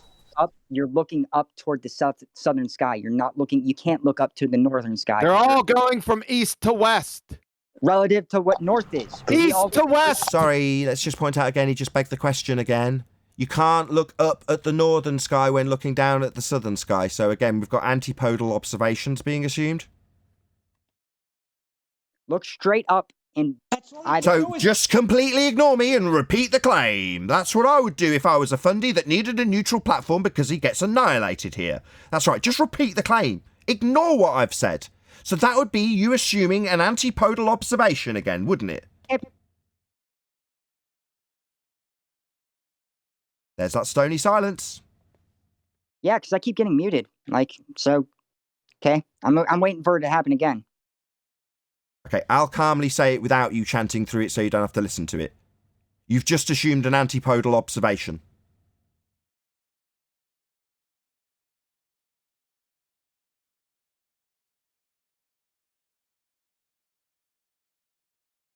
So you're in disagreement that if you're in the southern part of the sky and you look up, you're not looking at the southern sky, you're looking at the northern sky. Is that what you're saying? Because did I say those words, or is this another straw man bullshit argument that I definitely didn't make that you've just made up as a straw man to take apart? Sounds like a straw man because those words didn't cross my lips. Can you say that one more time, numpty? Say what you just said one more time. Are you talking to me? Yeah. You're the numpty. When you're cool, I guess. When you're in the Australia and you look straight up in the sky, and it appears to rotate the opposite way. Opposite way from what? If you were in North America. So they're all moving from east to west, both in the south and the north, but they're moving opposite directions. How can that be? Yes, exactly. Why? Yes. Hello, you circle jerking shithead. We've just explained, or had explained by you, that this will assume that we're looking south when looking north. So if I take south to be north, then we pulled it apart by saying if we're on a northbound carriageway, looking at the traffic, and then we cross the road, we can then say that if we assume it's now southbound, they're going in opposite directions. That's how way you got labelled the stupidest person here. Yeah, and that was a bad argument on my part. Yeah, but you're now circle jerking fundy asshole going to repeat that argument, maybe chant through us while you make the same argument about being in north and south positionally, geographically, and then no inference whatsoever in terms of the shape beneath your feet, but not a begging the question fallacy to declare, therefore, a sphere at the end of it. Yeah, we've gone through all this about 6 times in every single respect, some in excess of 20 times with you. You're just a zealot. I'm a zealot. That's funny coming from you because, like, I'm actually giving, like, my side and you keep arguing me and muting me. So you don't even want to listen to my side. Man, the English Western language, listen to this. You do understand that your point on the end will be the globe Earth, what you're assuming. Do you know that? I'm not assuming anything. Everything what you're speaking now about stars, your point will be on the end globe Earth. But you need to have that globe Earth in the first time to have that stars going over that globe Earth. You understand that? I get where you're coming from. But why does the sky seem to rotate in the opposite direction when you're in Here we go with the opposite. Okay, he's asked. Let me answer him. Let me just answer him. You want to ask your question concisely again? I'll give you a concise answer. You're not going to answer me, though. You're going to say that I made some fucking argument that I didn't make or that I'm not making. I'm saying, yeah, dear God is right. Thank you. Talking like to a brick wall. How do you know what he will answer? Sasha, please keep it quiet. Sasha, please. Guys in G+, please. Can you ask your question again? No, he's going to only ask it while I'm talking, right? No, because that's when you want to talk, is when I talk.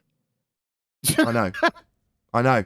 That's why you all need neutral platforms, because when I talk, you want to be talking straight through it. because every single word I say is devastating to your globe belief. No, that's good projection. That's exactly what you're doing, but that's a very good projection. Do you realise that I can make the stars appear to go in the opposite direction in my own backyard in Ireland? You won't ask the question around? again. I want him to say, why do they appear to rotate in different directions? To rotate in different directions? Do you want to ask again, or do you want to chant straight through it? No, I want to ask how he's making the stars appear to turn in opposite directions in his backyard in Ireland. Okay. Like, you can't just turn around. Okay, now you need to shut up so we can answer you, or maybe someone else needs to pipe up immediately afterwards. Now he's actually done what I've requested. Thank you. So you're asking the same question. It's because you turned around. Maybe the answer needs chanting through. Neutral platform needed, right? Answer started. Yep, chanting continues. Yep, chanting's going to continue. So, if you want to, go for it. Have fun. Because he turned around. Yeah, it doesn't work that way. I could turn around. Are you sure about that? I could still. Are you sure about you can that, go. buddy? You could do it. You could do it in your backyard. Go around, turn around. The sky's going to still move You the just said you can't same do way. it. I can do it in my backyard now. Counterclockwise. Clockwise and clockwise. You This seem guy. to be double speaking Clockwise now. and counterclockwise, dumbass. Counterclockwise and clockwise that's are our not point. objective directions, numpty dipshit. No. No, that's correct. Exactly. That's my point. Exactly. No. That's our point. Exactly. Yeah. Wow. This is going. I'm going to go postal on your dumbass. So yeah, This it's is ridiculous. subjective Go to ahead, you Nathan. and what you're looking at. Change that and you can't change that by turning around in your backyard. You can only Shut up. Yeah, you can. You got enough. There's no hope for you. You got enough numpty clips for a year. To be fair, he's right. Just crossing over the road. If you assume the northbound traffic's going south, then they are going in opposite directions. I'd like to see him try it. Try it on a busy highway, buddy. If I'm looking north in my back garden, or I'm looking north in Australia, the stars are coming from my right and going to my left. If I look south in my backyard, or look south when I'm in Australia, then the stars are coming from my left and going to my right. There is absolutely no difference. And that is the reality. So I don't see how you have any argument. for the North Star in Australia. There's a planet in front of you. Sorry, North Star in Australia now. Oh my god. I don't think so. North Star in Australia? I just said if you look north in Australia, they rotate. No, he was in Ireland. How are you doing that? Dipshit. I never said anything about you being in Ireland. He said he was in Ireland.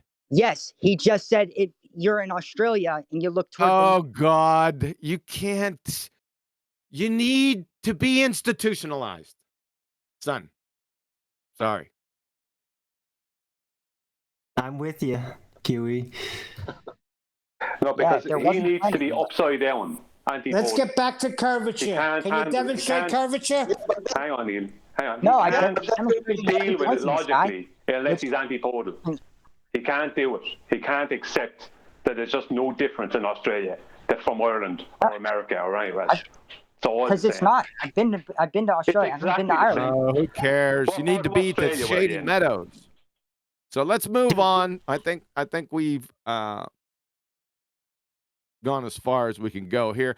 What is your scientific evidence for your spinning ball space monkey religion? The 2 point stars that the sky rotates around and how it rotates So opposite that's directions. scientific evidence. So what's the hypothesis? That is scientific evidence. Like Oh, the it is? hypothesis, yeah. Okay. What's It's the observable observed natural empirical phenomenon? evidence. What's empirical mean? What you can observe. Wrong. What you can Incorrect. observe is what you can observe. Empirical has a completely different meaning than that. Okay, what's empirical mean then? Enlighten me. It's This'll be good. observable, testable, repeatable, falsifiable. I just said observable. Like that's. Yeah, I know. That's a composition fallacy. It's not just observable. It's all four. Okay. That's. What's the difference? Okay, I know guys, Yes, stop a second. but, Guys. what I was Just one saying second, was please. encompassing all Please. that. Obviously, me saying just 1 second 50 times isn't enough for you, being thick and all. Yes, just 1 second, please. His question to you was about scientific validity. You've said this star observation is scientific validity. You then didn't really understand what empirical meant. Now we're back to, okay, this is science. Observe natural phenomena, please. Seriously, you're saying that that's how you're going to phrase my argument? What That I'm is the saying observed phenomena for it to be science, please? Second time. the Third, if you stars include rotating QE. around another the southern pole star counterclockwise to the north clockwise? Have 2 points in the sky that don't move, and all the stars in the sky rotate I'll bite. around that No thing worries. Okay, in the same thank you. direction, but appear. I heard the Who first discovered time. that Thank you. phenomenon? Thank you. Thank you very much. So your claimed observed phenomena, thing you are observing occurring in two different places at the same time, is your phenomena. Okay, let's just take it as read. No worries. Your dependent variable, an assumption of antipodal star rotation clockwise and anti-clockwise. DV. And what's the cause of that?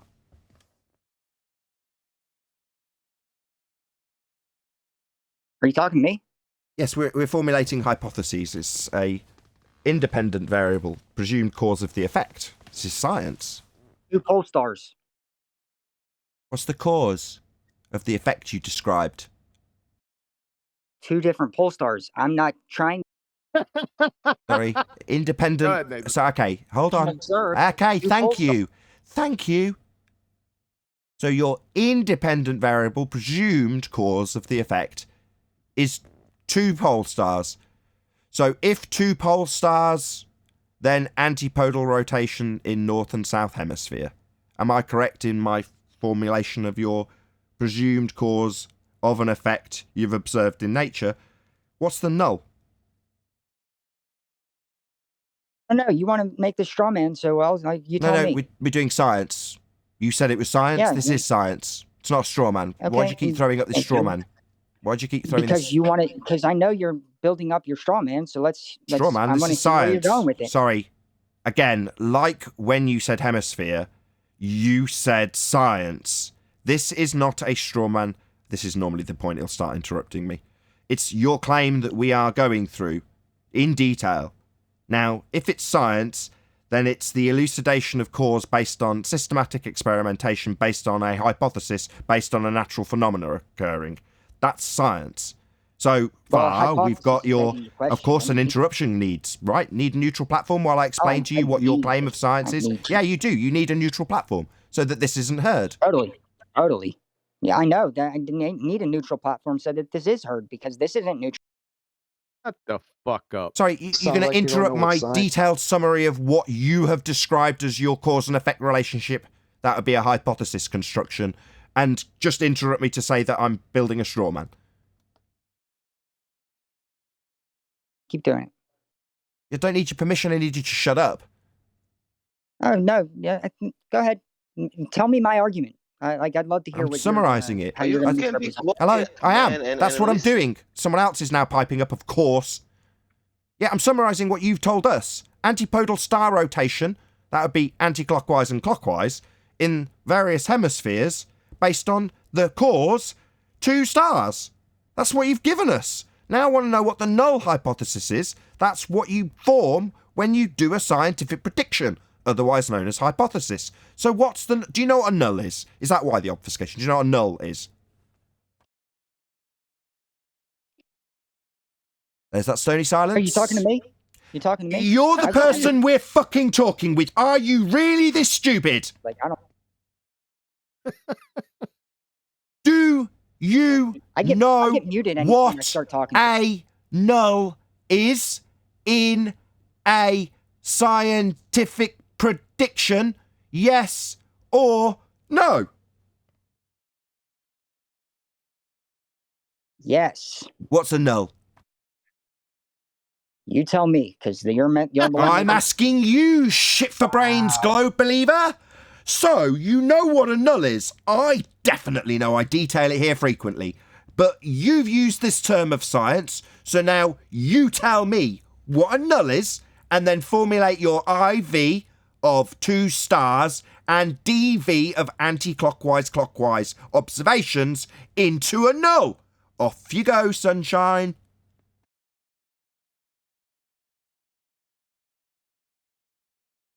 Am I not blocked? Can I talk?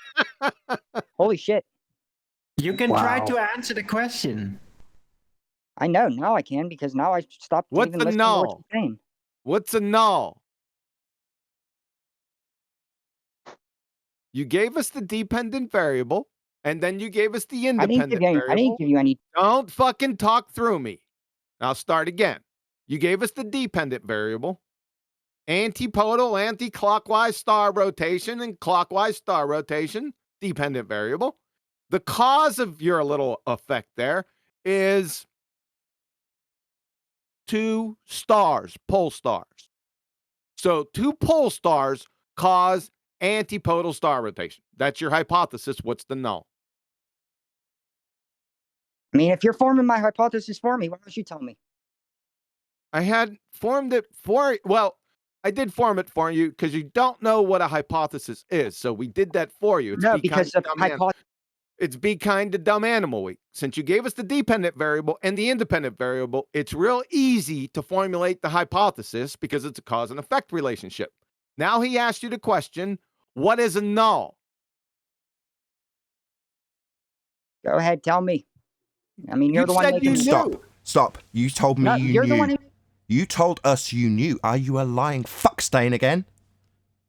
I guess so. I mean... Yeah, you lying little piece of shit globe believer, here to lie to my fucking audience and me. You don't know what a null is. Why are you claiming science? Why did you use that word, you ignorant shit? Did you hear me? Why did you use the word? I haven't been using any words. You said science, you lying piece of shit. You haven't got the slightest clue what the word even means, do you? I've been muted most of the time. You can moan and bitch about being muted. You just asked me to tell you what a null is after lying about knowing. So, lying shithead, don't chant through me, lying shithead, while I berate you. You are scum, lying scum. Scum. You don't know what a null is. You lied, didn't you? I guess not. Sure, if you want to say that, then we can say that. I'll say it. No, you are a lying scumbag who has just lied about what you claimed. That would be science, which involves hypothesis construction, and a null. You said you knew what it was, you didn't. You're a liar. Okay, if you say so. I do say so. I'll state it as fact. Fact. You lied about knowing what a null was. Liar. I guess so. Yes, not I guess. Fact. You are, not a guess. A demonstration by me, the flat earther, who is righteous. You are not really facts, because you take arguments and you... Oi! Lying fucktard! You are scum and have lied about what a null is. Now go away and look it up, you dumb shit. You did. Go away. I am giving you an order, not the information you lied about knowing. Now you can toddle on your way and find out, you brain-dead idiot. I'm not gonna know. What, you're not gonna educate yourself? You're gonna demand I educate you, are you? No, you're the one who's making this up. Beg! If you're not gonna go and educate yourself, beg me to educate you on what a null is. Do you hear me, bitch? Beg! No, I don't. You will fucking beg me, like the bitch lying scum you are. Yeah, you definitely are, bitch. Yeah, beg me, bitch, to tell you what a null is, because you're ignorant. Beg me. I guess so. I am ignorant because you guys still haven't... So beg! Oh, I'm wrong. So beg! Beg the flat earther who's righteous what a null is. You're funny. Yeah. People are loving me demanding that you, the ignorant liar who doesn't know what a null is, begs me to tell him. Tell anything. I don't... So beg! You want? I'm not... So beg! What's this? This is your hypothesis. Yeah, it's humiliating. Your hypothesis that we formulated for you because you didn't know what it was has a null. You claim to know what it was. You don't. You're a liar. Now you're going to damn well beg the flat earther to tell you. No, that's cool. You can... No, you're going to remain ignorant because you're not going to look it up either. You'd prefer to be a globe-believing ignoramus. Yeah, we know. We deal with you all the time. Hypothesis. At this point, Sorry, don't talk about hypothesis. It involves a null. And you don't know what that is, so don't start talking about hypotheses like you know what they are. You don't. You say so. You're right. I do say so, and I demand that if you want to continue this conversation, you're going to be on bended knee begging the flat earther who knows what a null is to tell your lying ass what it is. So beg. Okay. Good Coming dog. from you, that's not really me. Good dog. Now beg. I ain't gonna beg. Good dog. Now beg. Me, the flat earther, who knows more than you do about science. You can tell me if you want. I know. I can, but you're going to beg first. I'm not gonna beg. Yeah, you are. You're going to beg like the little bitch that you are, and I'm going to demand it, and we're going to do it all day until you do. And if you don't, you're going to leave here ignorant. Okay, I guess I'm gonna leave her ignorant then. You're fucking right you are, you globe-believing piece of shit. You all do. Because you don't listen. You made that clear. You don't listen to me, do you? I wasn't begging. Yeah, I know you weren't. You'd rather be ignorant than beg me to tell you something you lied about. Yeah, you'd rather remain ignorant than beg a flat earther who knows better than you. You haven't shown me. Yeah, very telling, scummy, lying, fucking globe-believing scum. Yeah, very telling indeed. You would rather leave here ignorant than have the humility to say, yeah, I don't know. Please, can you tell me that which I have lied about here? No, you won't do that. You'd rather leave not knowing, wouldn't you? What do you mean? I can tell you tons of things that you lied about here. Oh, really? You'd rather deflect the subject onto things I've lied about? When you've lied about knowing what a null is? You total projecting asshole scum. No, mate, you lied about knowing what a null is. You don't have the humility to beg your opponent that you lied to tell you so we can move on. Whatever you say. You're right. Yeah, whatever I say you're a lying scumbag with no humility. That's what I say, and it's a fact. That doesn't matter. Should we take you seriously now? After you've clearly said that you know what a null is, asked what to define it for us, and then said, no, you define it. And then now we're asking you to at least go away and find out what it is, and you don't even want to do that. You said, I'd rather leave here ignorant. Like, should we even continue talking to you? You sound like you're babbling now. No, he said, you guys have been babbling for the last hour. Like, I've been basically... Yeah, you're going to insult me, you prick. No, what I talk about is science and the natural world. I talk about the physical nature of the world we experience. In no uncertain terms, I don't lie. I don't tell people I know what a null is only to then ask my opponent to detail it for me. That's because I am righteous here. You are a pathetic, lying piece of shit globe believer with absolutely zero humility. Flat Earth believer. I mean, is that supposed to be an insult? Not a believer. The world is obviously, observably, measurably, and navigatably flat. Your problem here is you cannot be honest in this moment. You are not honest, man. The only problem I can I'm being honest. You're not honest, man. I'm listening to you 1 hour. I'm not speaking with you. Nathan's speaking with you 1 hour. Yeah, I know. And I haven't. I've barely been able to talk other this people last will hour. say, you know what? Why other people will say that you are not honest? Not because they don't like you, because you are not honest. No, I don't think that that's true because I'm pretty honest. Well, I ask other people. Can you ask other people? Blatantly clear that you're pretty honest, bro. Pretty honest. Yeah, What's a null? I What's have a null? been asking. You said you knew. You're pretty honest. You said you knew what a null was. Pretty honest, my ass lying piece of shit. So what's a null? What? You can't. You're the one who's making up this hypothesis. Sorry. No. What is it? Oh, You said you knew. Sorry, we've got. I know what a null is. I'm pretty honest. Now I'm asking you to tell me what a null is. You can know what a null is. Okay. I can know what a null is. I do. You don't. I do know what a null is. You don't, but claim to, making you a liar who claims to be pretty honest. You're saying I don't. You don't. If you did, you'd be telling us right now. You're not. You've already conceded that you don't and asked me to define it because you lied about knowing. You defined the Pretty honest. You lied about knowing what a null is, Mr. Pretty Honest. Globe-believing scum zealot liar. I'm a zealot liar. We know. We know you are a zealot liar. We know you are scum. We know that you will deny lying. We know that you will relinquish an argument and then claim you haven't made it. Therefore, no need to deny it or say that I've used fallacy because I relinquished that argument that was fallacious that you pointed out. Yet you'll use every tactic under the sun to try and obfuscate away from your general nature, which is scummy. A liar. Yeah, Yeah, yours is definitely scummy. I see that. You're dead. Don't try and turn this into something that I am when you're describing your scummy behaviour and lies. Don't project your own behaviour onto me. I don't tolerate it. That's good. That's what somebody who would do who's doing the exact thing that you're accusing me of. That's like. What, you're going to now do exactly that and project your lies, scummy behaviour, use of fallacy, denial of use of fallacy, continual lies onto me? Yeah, I bet you will. Yeah, that's what projecting people do when they've been called out. They then accuse the person calling them out on it of doing the very thing they're doing. Yeah, we know. Yeah, I know. Yeah, so that's what you're going to do. You're going to project that shit straight onto me. Yes, I know. I'm sick of it. Yes, whoever yells. Yeah, so don't. Just accept it, have some humility, maybe say, please tell me what I lied about knowing. I mean, dude, to anybody listening, everybody, first of all, right. Everybody on this panel understands what a null is. You clearly said, yeah, but I yelled it you first, know what it is. Louder.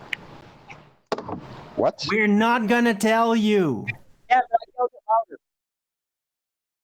Just guess what? I learned it on You're this mumbling show. now. It's just muttering straight through everything everyone says. Oh, I haven't been paying attention with anything anybody's been saying for the past. Yeah, that's the point. We know you don't listen to a word we say.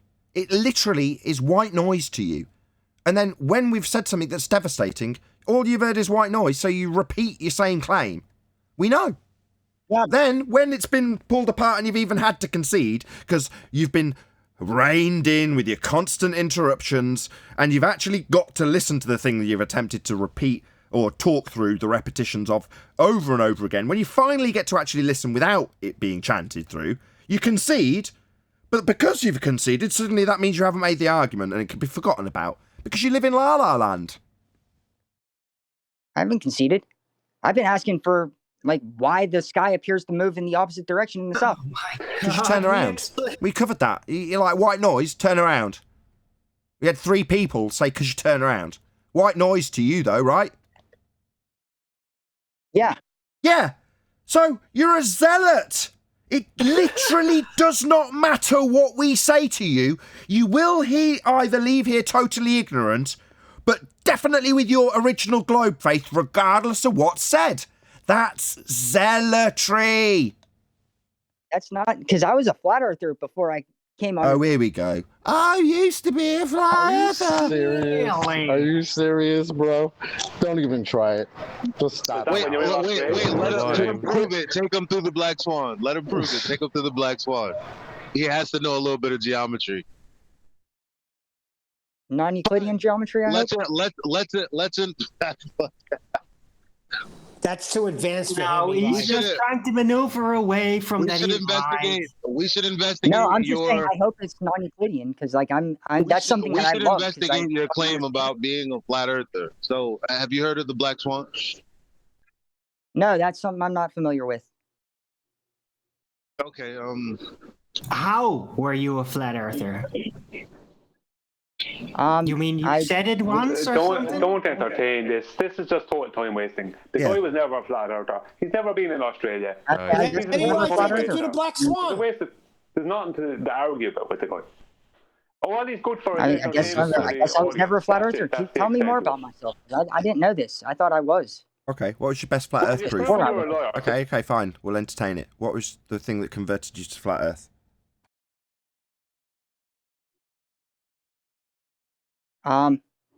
There's a collection of things, and the biggest thing is I don't think that gravity, like, we can't explain gravity, and the straight line things. Like, I know when they make bridges, they draw, like, bridges and roads, they draw in straight lines, like, as if it's a flat map, and it just makes a lot of sense for it to be flat. There's no transcontinental or trans-Antarctic. I think it's trans-Antarctic expedition. No from one transcontinental Antarctic expedition. There's never been a successful one from coast to coast going through the entire continent. All those probably together is what made me start believing in the flat Earth. But then I got to the stars that I'm trying to ask questions of, and nobody can give me an answer. Thank you. So when did you find this information out about and who did you find it out from? Independent research mostly. What was the It was independent it was research? started by When did you do it? 2000 and I guess it would have been 6. You're claiming that you did independent research on the flat Earth in 2006. Can you tell me what month? When I was What part of month the was Flat it? Earth Society. You went to the I Flat know Earth I Society. know those are shills, but Tom had a lot of good points. Tom was the guy who was like the expert, I guess, like the flat Earth guy. I went in there trying to debunk it, and I came out kind of like believing a lot of the shit. But the independent research was actually not even from the Flat Earth Society. That was because I was looking into the Hollow Earth, because conspiracy theories are just intriguing. And I found Admiral Byrd's expedition, and that was somebody was using that as a flat Earth proof. And then I stumbled on a video from Matthew Boylan, I think. Borland or something. I think it's Boyland. The artist who was probably full of shit, but who supposedly joined NASA. He's called Math Powerland these days. Okay. So basically, and he's not full of shit. Okay, so basically, he's not. He's not, from though, 2000. like, I really Oh God. So from 2006, you were a flat earther. So when did you transition back? About maybe a week ago, whenever I found out about David Weiss's Bitcoin competition. And the one thing that's always been on my mind is, why does the sky in the southern hemisphere, I'll call it a hemisphere just for the sake of not having a word for it, why the sky seems to rotate the opposite way around its own pole star as opposed to in the northern hemisphere. Okay. That is a question that I still don't know what the answer would be to. Thank you. Maybe talk indefinitely with the same fucking claim you've made again and again and again. Thank you. Yeah, nobody's ever told me. Maybe that means maybe that's actually not me telling you to shut the fuck up. Maybe it's me inviting you to constantly interrupt me, responding to that shit that we've taken apart a few times already. Okay, thank you. You haven't. Though. Yeah, thank you. Thank you. Yeah, thank you. That means shut up. Should we spend? I know. Let's spend 5 minutes as we move further and further away from your hemispheric claim. So, how long do I have to plead with you to not interrupt me? How long do I have to plead with you not to interrupt my response to you? How long do I have to do this for? As long as you want, dude. So, in other words, no response is tolerable to you. What? No, there's tons of responses tolerable to me. I never said that. Did you come here to have a decent conversation, an actual debate, or yes. did you just come here to ignore everything that we say and just tell us we're stupid? I never said that you guys were stupid. I said Nathan may have been stupid. I may have said that, but I haven't said anybody else has been stupid. I like other people's conversations. I want to have have that conversation with everybody, but then like Nathan will start getting like too worked up and too angry and call me a liar and shit. And that'll get me worked up, and that's a trap I fell for. So like good job on that. But I'm not here to argue. I was here to actually try to find proof that it is actually flat and have somebody give me a good reason for why the sky does rotate the opposite way and the opposite side. Like. Oh God! Okay, thank you. Thank you. Yeah, you noticed how throughout that entire little diatribe you didn't get interrupted from me once. I'd like you to extend the same courtesy to me if that's possible. So, as per your original entry into this discussion, because you agreed and you're trying to get Bitcoin from somebody to prove Earth's a sphere, I assume. Well, that original diatribe was addressed immediately as a begging the question fallacy that utilised hemispherical assumption, antipodal positioning on a sphere, as the assumption in the first instance. Now, that's also known as a logical fallacy of begging the question. Now, that is 5 times that has been pointed out to you. But yet, after 3 straight hours of you doing this, you're still going to assert the exact same claim, having ignored the fallacious reasoning that you have conceded twice and lied about utilising again. Is that really the level of... Is that really the point that you think you need to interrupt me when I haven't taken a single breath yet? It is, isn't it? It's going to be Yes. the point. It is the point that you need to talk through me when I ask a question at the end of my statement. Well, 'cause you're yeah. You're going to mute the fuck out of me, aren't you, mate? No, you're going to mute me. You're going to mute the living fuck out of me. And should this be a quote-unquote neutral platform, this would be allowed. So sit down, shut the fuck up and let me finish my statement without interruption, like I did with you. Even with your little murmurings and utterings at the end, I still kept my mouth shut, let you get to the end of your fucking babble about hemispheres. That's a begging the question fallacy. It's been pointed out to you 6 times, and yet you still feel that having heard white noise every time it was pointed out, that's somehow what, worthy of fucking Bitcoin? I'm not saying that at all, because apparently you guys don't want to listen to my, or even give me a reason for why the sky rotates the opposite way in the opposite, end of the earth. Which I don't know what to call it. Sorry, why the fuck do I owe you an explanation for that exactly? Asserting that it's sorry. Hello? Hello? When I'm not. Hello? Hello? Hi. Yeah, you've just stated something and now I'm addressing it. Why we haven't given you an answer for that? Why do I owe you an explanation? Yeah, constant interruption. It's going to be 5 minutes of constant interruption. Yeah, again. Yeah. I'll leave a little pause and he'll start talking again. Yeah, probably. So how about them Steelers? But even before I start, you're going to interrupt. You're a cunt. I guess so.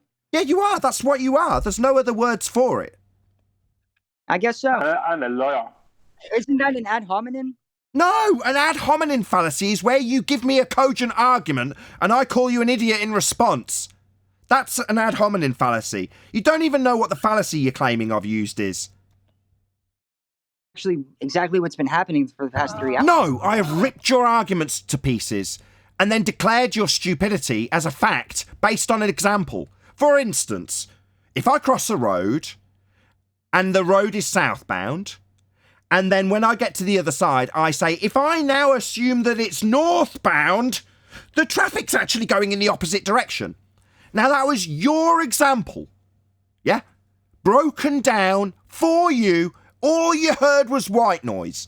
Now, based on that stupid shit that you just came out with, wasn't a straw man I've made up, if you want to accuse me of that shit again. No, it wasn't. It was just shit you made up that was nonsensical. Pulled apart. And throughout the entirety of it, what I got while I pulled it apart was a non-stop stream of fundy chanting and interruption. Yeah, then... Yeah, I know.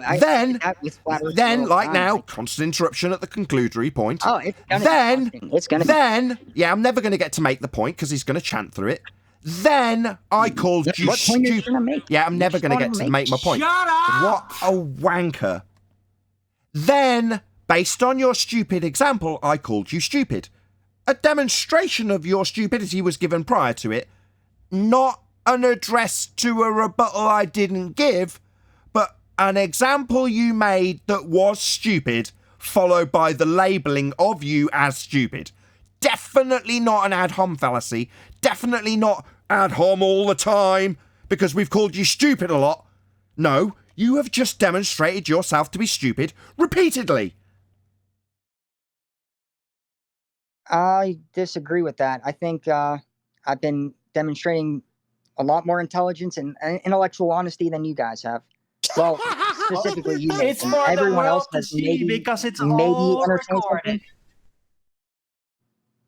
Are you kidding, bro? Who do you think you're fooling right now? Are you serious? I ain't fooling. No, I'm it's not okay. trying to fool anybody. I'm Okay. saying. So, I'm okay, saying thank what it- you. what it is. Okay, thank you. So, intellectual Okay, honesty. thank you. Okay, thank you.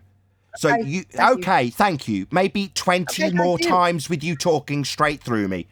So, you That's have very claimed... polite of you. Thank you. Somebody put him on mute. I've got no choice. Somebody please server mute him so I can say one sentence without 15 attempts. You've claimed you have intellectual honesty. Specifically, that was a quote from you. You've claimed I don't. Ad hominem attack. Because the argument is specific and in regards to antipodal begging the question fallacies. So you are using an ad hominem fallacy. However, I would like to know, given you've claimed intellectual honesty, and also that you know what a null hypothesis is, that you prove your intellectual honesty so that when I call you a fucking liar afterwards, it won't be an ad hom, it'll be a demonstration based on an example where you claimed you knew something and are now saying you are intellectually honest. So an intellectually honest man, by example, will know what a null is if he says he knows it. So now you need to demonstrate your intellectual honesty by telling us what a null hypothesis is. Go.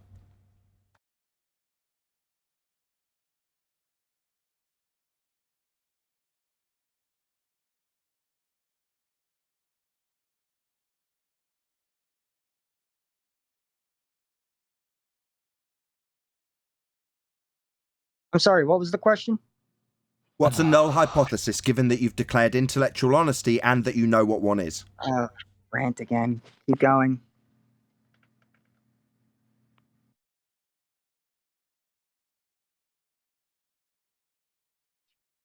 Or silence. What's up? You're done? Serious. I'll ask the question Serious. again. I don't listen when he's talking. He's annoying, so I just turn off the speaker when he talks. Because all it is just...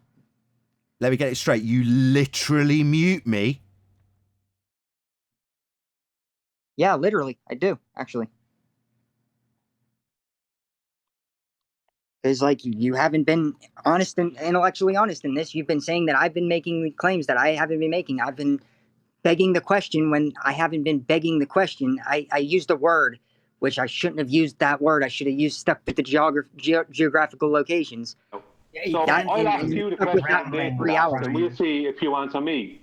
Okay? So Nathan said that if you're intellectually honest, as you stated that you know what a null is in a hypothesis, then you will be able to give us that information.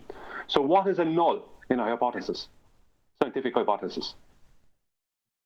The null hypothesis is no significant difference between the two variables that you're talking about. How's it formulated? I paraphrase, but that's basically what it like. Okay, excellent. We're back on track. You looked it up. You Googled it. Fantastic. Okay, excellent. Thank you for that. You Googled it. Wonderful. So formulate your... No, it's going to be chanting time. Are you going to pop me on mute, maybe, while I ask you a question? I thought we were chanting. How are we chanting? I was about to ask you, given that we've now established what a null, we can now move on from where we left off. When you had 2 stars, independent variable, and north and south hemispheres with anti-clockwise and clockwise star rotation. So that's your dependent variable. Now I'd like you to formulate that into what you have just detailed in a vague way as a null. So what's your null hypothesis then? We've got your independent and dependent variable. Formulate it into the null for me, please. My power just went out because there's a storm, so I missed anything that you just said there. And that wasn't because I was ignoring you. That's okay. That was just because my power went out. That's fair enough. Maybe tell me the power's gone out 6 more times through the top of me trying to do it again. So, if you want me to, I can say that. I would, before I've even started repeating it, start talking. If I were you, chant straight through it before I've even begun. I would. How are we chanting? Do we do ohms or do we do clicks? Like, do we have to put you on mute again for me to ask the question that you didn't receive because of a power cut that instantaneously connected you back to the internet with full clarity? You're just not going to tolerate it being repeated. Maybe if you talk about power cuts for the next 10 minutes, we could obfuscate away from my question, which would be to formulate your independent and dependent variable, which you gave us earlier, as 2 different stars and antipodal star rotation in anti-clockwise and clockwise manners, into a null hypothesis. I thought you were doing that for me. No, it's your claim of science. It's definitely not me formulating this. It's your claim that you made of science. We got your independent, dependent variables, got to the null. You asked us to detail it. There's been a hell of a lot of time that's passed. Now you know what a null is, suddenly. Now we want you to make your claim of science with a null. So formulate what you claimed into the null. Off you go. But I thought you were doing this for me. What, you thought I was making your claim for you? Oh, well, how wrong you were. Let me correct you, you stupid shithead. I definitely wasn't making your claim for you about north and south antipodal hemispheric rotations being opposite and the cores being 2 stars. That was your claim. Did you think I was making that claim? Wow, you really are fucking stupid then. No, I didn't make that claim. What, you didn't think it was my claim? Because that's what you've just said.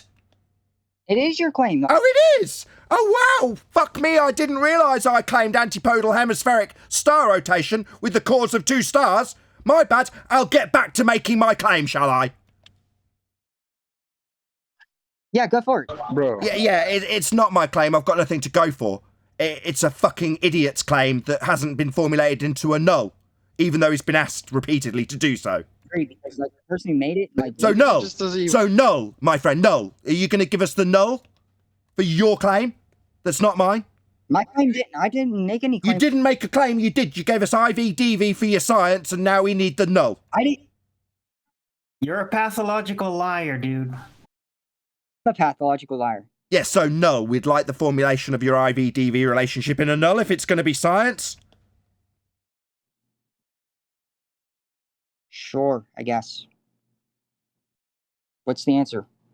You're giving us the claim. You said it was science, so we're asking you for your null. And I gave you my all my reasonings. I don't know how you want to make the formula be, but I explained. What's the null? The stars appear to you're the one who's bringing null and independent variables and shit. Oh, is it my method? Sky? Is it my method? Is that not just the method of science? Is that my method? That's sorry. You just went and researched it. Did it have my name under that? Hello, fuckwit. You just went and researched what a null was. Did it have my name on that? If you want to put your name on it, it didn't have my name on it, did it? When you went and googled it. So this is just science then, so we'd like the null, the formulation thereof for your claim of IVDV with star rotation in the north and south hemisphere, begging the question, fallacy you've used 5 times, and the star, north and south hemispheric stars, yeah? We'd like that in a null. Go. I haven't made that. That's all been you so far. Like, I've been just... Oh, it's back to it being my claim. No, it definitely isn't. You're just stupid.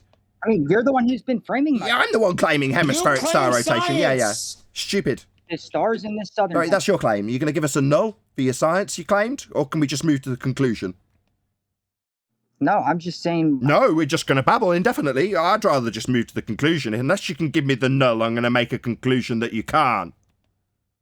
Sure, if you want. Okay, excellent. This fuckwit has formulated a non-viable hypothesis because it can't be formulated into a null. The dependent variable can't be observed because it's happening in 2 locations at once.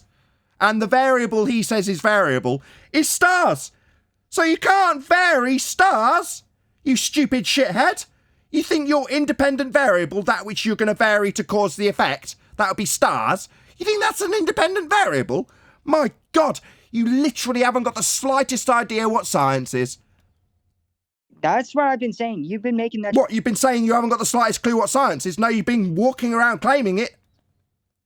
I wasn't claiming that. Really? You said it was science, and then QE asked you for your independent and dependent variable. We asked you to go and research what a null was because that's part of science, but you weren't claiming science. Why the hell did you just go and look up what a null was? Sorry, why did you go and look up a null then? What are you talking about? Dude, why did you go and look up what a null was if you weren't claiming science? That seems stupid. I didn't look up what a null was. Oh, well, why were you detailing it? What? Why were you detailing it? Because you've been asking me to detail it for like fucking how long now? Oh, right. Why would we be asking that? Because it's part of your straw man construction. Straw man? Oh, so I claimed science for this when asked for scientific evidence by QE. So that's a straw man. Not actually your claim it was science. I mean, it is science. Oh, so there's that non-straw man actual lie that you've just told. Sick fly since you've been here. So not a straw man. Actually your claim that you've just lied about and claimed is a straw man. No, it wasn't a straw man. It was your claim of science. But in conclusion, again, this fuckwit doesn't know what science is. He's got an independent variable, that'll be something you're going to vary, of stars. Thinks he can vary them. That would be manipulating them as a researcher. I mean, he's really stupid and claims when we point out that he hasn't got a null formulation and that his independent variable can't be varied, he tells me he's not claiming science by way of a lie, and then tells me I'm just throwing up a straw man when it's actually his actual claim. Lying scum. Again, I have not fucking made that claim at all. Oh, you didn't claim science even though you just admitted it 25 seconds ago? Oh, right, that's just another lie. Yes, you did. You claimed it was science specifically. It is science. So, there you are again telling us it is science, but now denying that you made that claim? Why would it be asked for a null? Well, because it is science, as you declare, then lie about continually. Yeah, you are. Yeah, you're a lying scumbag. Yeah, I know. Yeah, we know you're a lying scumbag. You know you're a lying scumbag. Everyone watching will know you're a lying scumbag. What's your name? This is great. What's your name? Nathan. What's your name? That's my name. My name's Nathan. That's not your name. That's my name. Going postal's not a name. If I'm going to be lied to, I want to know who's lying to me. What's your name? Nathan Oakley. That's not your name. That's my name, you stupid retard. The name is a liar. No, your name is not Going Postal. And if you're going to sit on my show and lie to an audience, I'd like people to know who's lying to them. Yeah, Nathan Oakley. No, I'm not lying to them. I know what a null is. I didn't have to go and look it up and then lie about whether or not I was claiming science when I specifically said twice in a row, 20 seconds former, that it was science. Hence, you'd be asked for a null that you can't formulate, making your claim void. But you need to lie about it and then project that onto me. I ask who you are so we can actually brand you a liar, but you won't. You come here with your faceless, nameless, shithead sock account and lie to my audience perpetually. Fucking cowards, all of you. You're all cowards. Come here with your sock names and your lies. Would you ever actually stand by any of the shit that you've claimed here? Course not. If he would stand by any of it, he'd give me his name. By any of the strongman argument that you... Give me your name and stand by your shit that you lie about. Nathan Oakley. That's not your name. Kick him out. He keeps claiming I'm him. That's just fucking identity theft. Really? This is what you've been left with, my friend. Pathological liar. This is how pathetic your argument has come to, right? This is what we're doing. This is what I do with you, conspiracy cats. Yeah? The kind of name a teenage prick gives themselves, conspiracy cats. Or Going Postal. The name a lying fuck needs to use if they don't want to risk their actual reputation. Yeah? I asked Pat Brittenden, what's his name? So I can go and research the lying prick's name. Actually find out what he's capable of, what he's researched, what he's qualified in. What do we get? We get Going Postal and conspiracy cats and Simon Dan. That's what we get, Professor Dave. Who are these cartoon characters that are telling you about your nature of the world you live in? Who are they? They're nobodies. They're just lying scum. Yeah, this guy is definitely one of those lying scumbags. Yeah, definitely. Yeah, I know. Nathan Oakley definitely are. Yeah, I agree. Just kick him out. Kick him out. This guy actually claimed that he was a flat earther. And I asked you before. 1 second, sorry. A week ago, he supposedly switched over. This is in 2021, so he started learning about flat earth in 2006, and it was 2021. Exactly. And what switched him over a week ago was that the stars move in the opposite direction, which they don't, in the southern, begging the question, hemisphere. It's like, to the audience, this guy is a total liar. He is a hidden, faceless troll. He's of no use to anyone. He'll never be able to tell you what the reality of your world is. He doesn't care what the reality of his world is. He's only interested in lying to the world. Correct. And that's And I got pissed because off I that he's asked calling him. Nathan a liar. I asked him if he came here to have an actual discussion or an actual debate, and you're just being a real scumbag, dude. Like, anybody that's listening can blatantly hear it. I'm not sure what your angle is here, what you're trying to accomplish, but you haven't accomplished anything except snatching your own wig off numerous times. I wanted to demonstrate where Nathan lied one time. One time. Yeah, he's not here anymore. How dare you? Good. Thank you for kicking him out. That was. I see. That was. Neil saying, I want him to demonstrate where Nathan lied one time. I get it. Correct. It was a long, long time ago. My wife forgave me. A week ago. Not this show. A week ago. You're going to have a lot of he was clips flat- with this show, man. I'll tell you what, before you send the clips out on this show, why don't you go ahead and mirror that friggin' signature numpty clip? I don't know what you're talking about. There's another one coming on its heels on Monday. So you're getting behind the power curve. I'll get them out. I will. I'll mirror the signature numpty clips. I also want to mirror Flatzoid's taking a part of Ranty's extensive video. So Ranty, I haven't watched this, but I was told by Sleeping Warrior that Ranty had made a very long video that obviously was heavily involved. And then Flatzoid slapped together in about 4 minutes something that just took it apart. So I thought, yeah, it did. I mean, I didn't even have to watch the video to hear the rebuttal and know what he was claiming. Refraction. Well, yeah, based on R, my friend. Well, obviously Flatzoid's just ripped that apart in no time at all. So I'm going to mirror that as well. That was a great video. It was a good video. Flatzoid's really picked up his game, as has Brian. Arwin's slacking rape. Oh, hi, Arwin. Thanks, David. I'm going to round out. With that, I'm going to say a huge, massive, enormous thank you to both Discord and G+ panels for making today's after show possible. Of course, a massive thank you to all of you in either Nathan Oakley 1980 or Nathan Oakley premiering streams for hopefully smashing the super chat, liking, commenting, sharing, subscribing, hitting the join button and all that good stuff. Also, below this video, you can get £50 for swapping your UK electricity supplier to Octopus Energy. I've been Nathan Oakley, and I will see you all in the next video.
What a lovely day!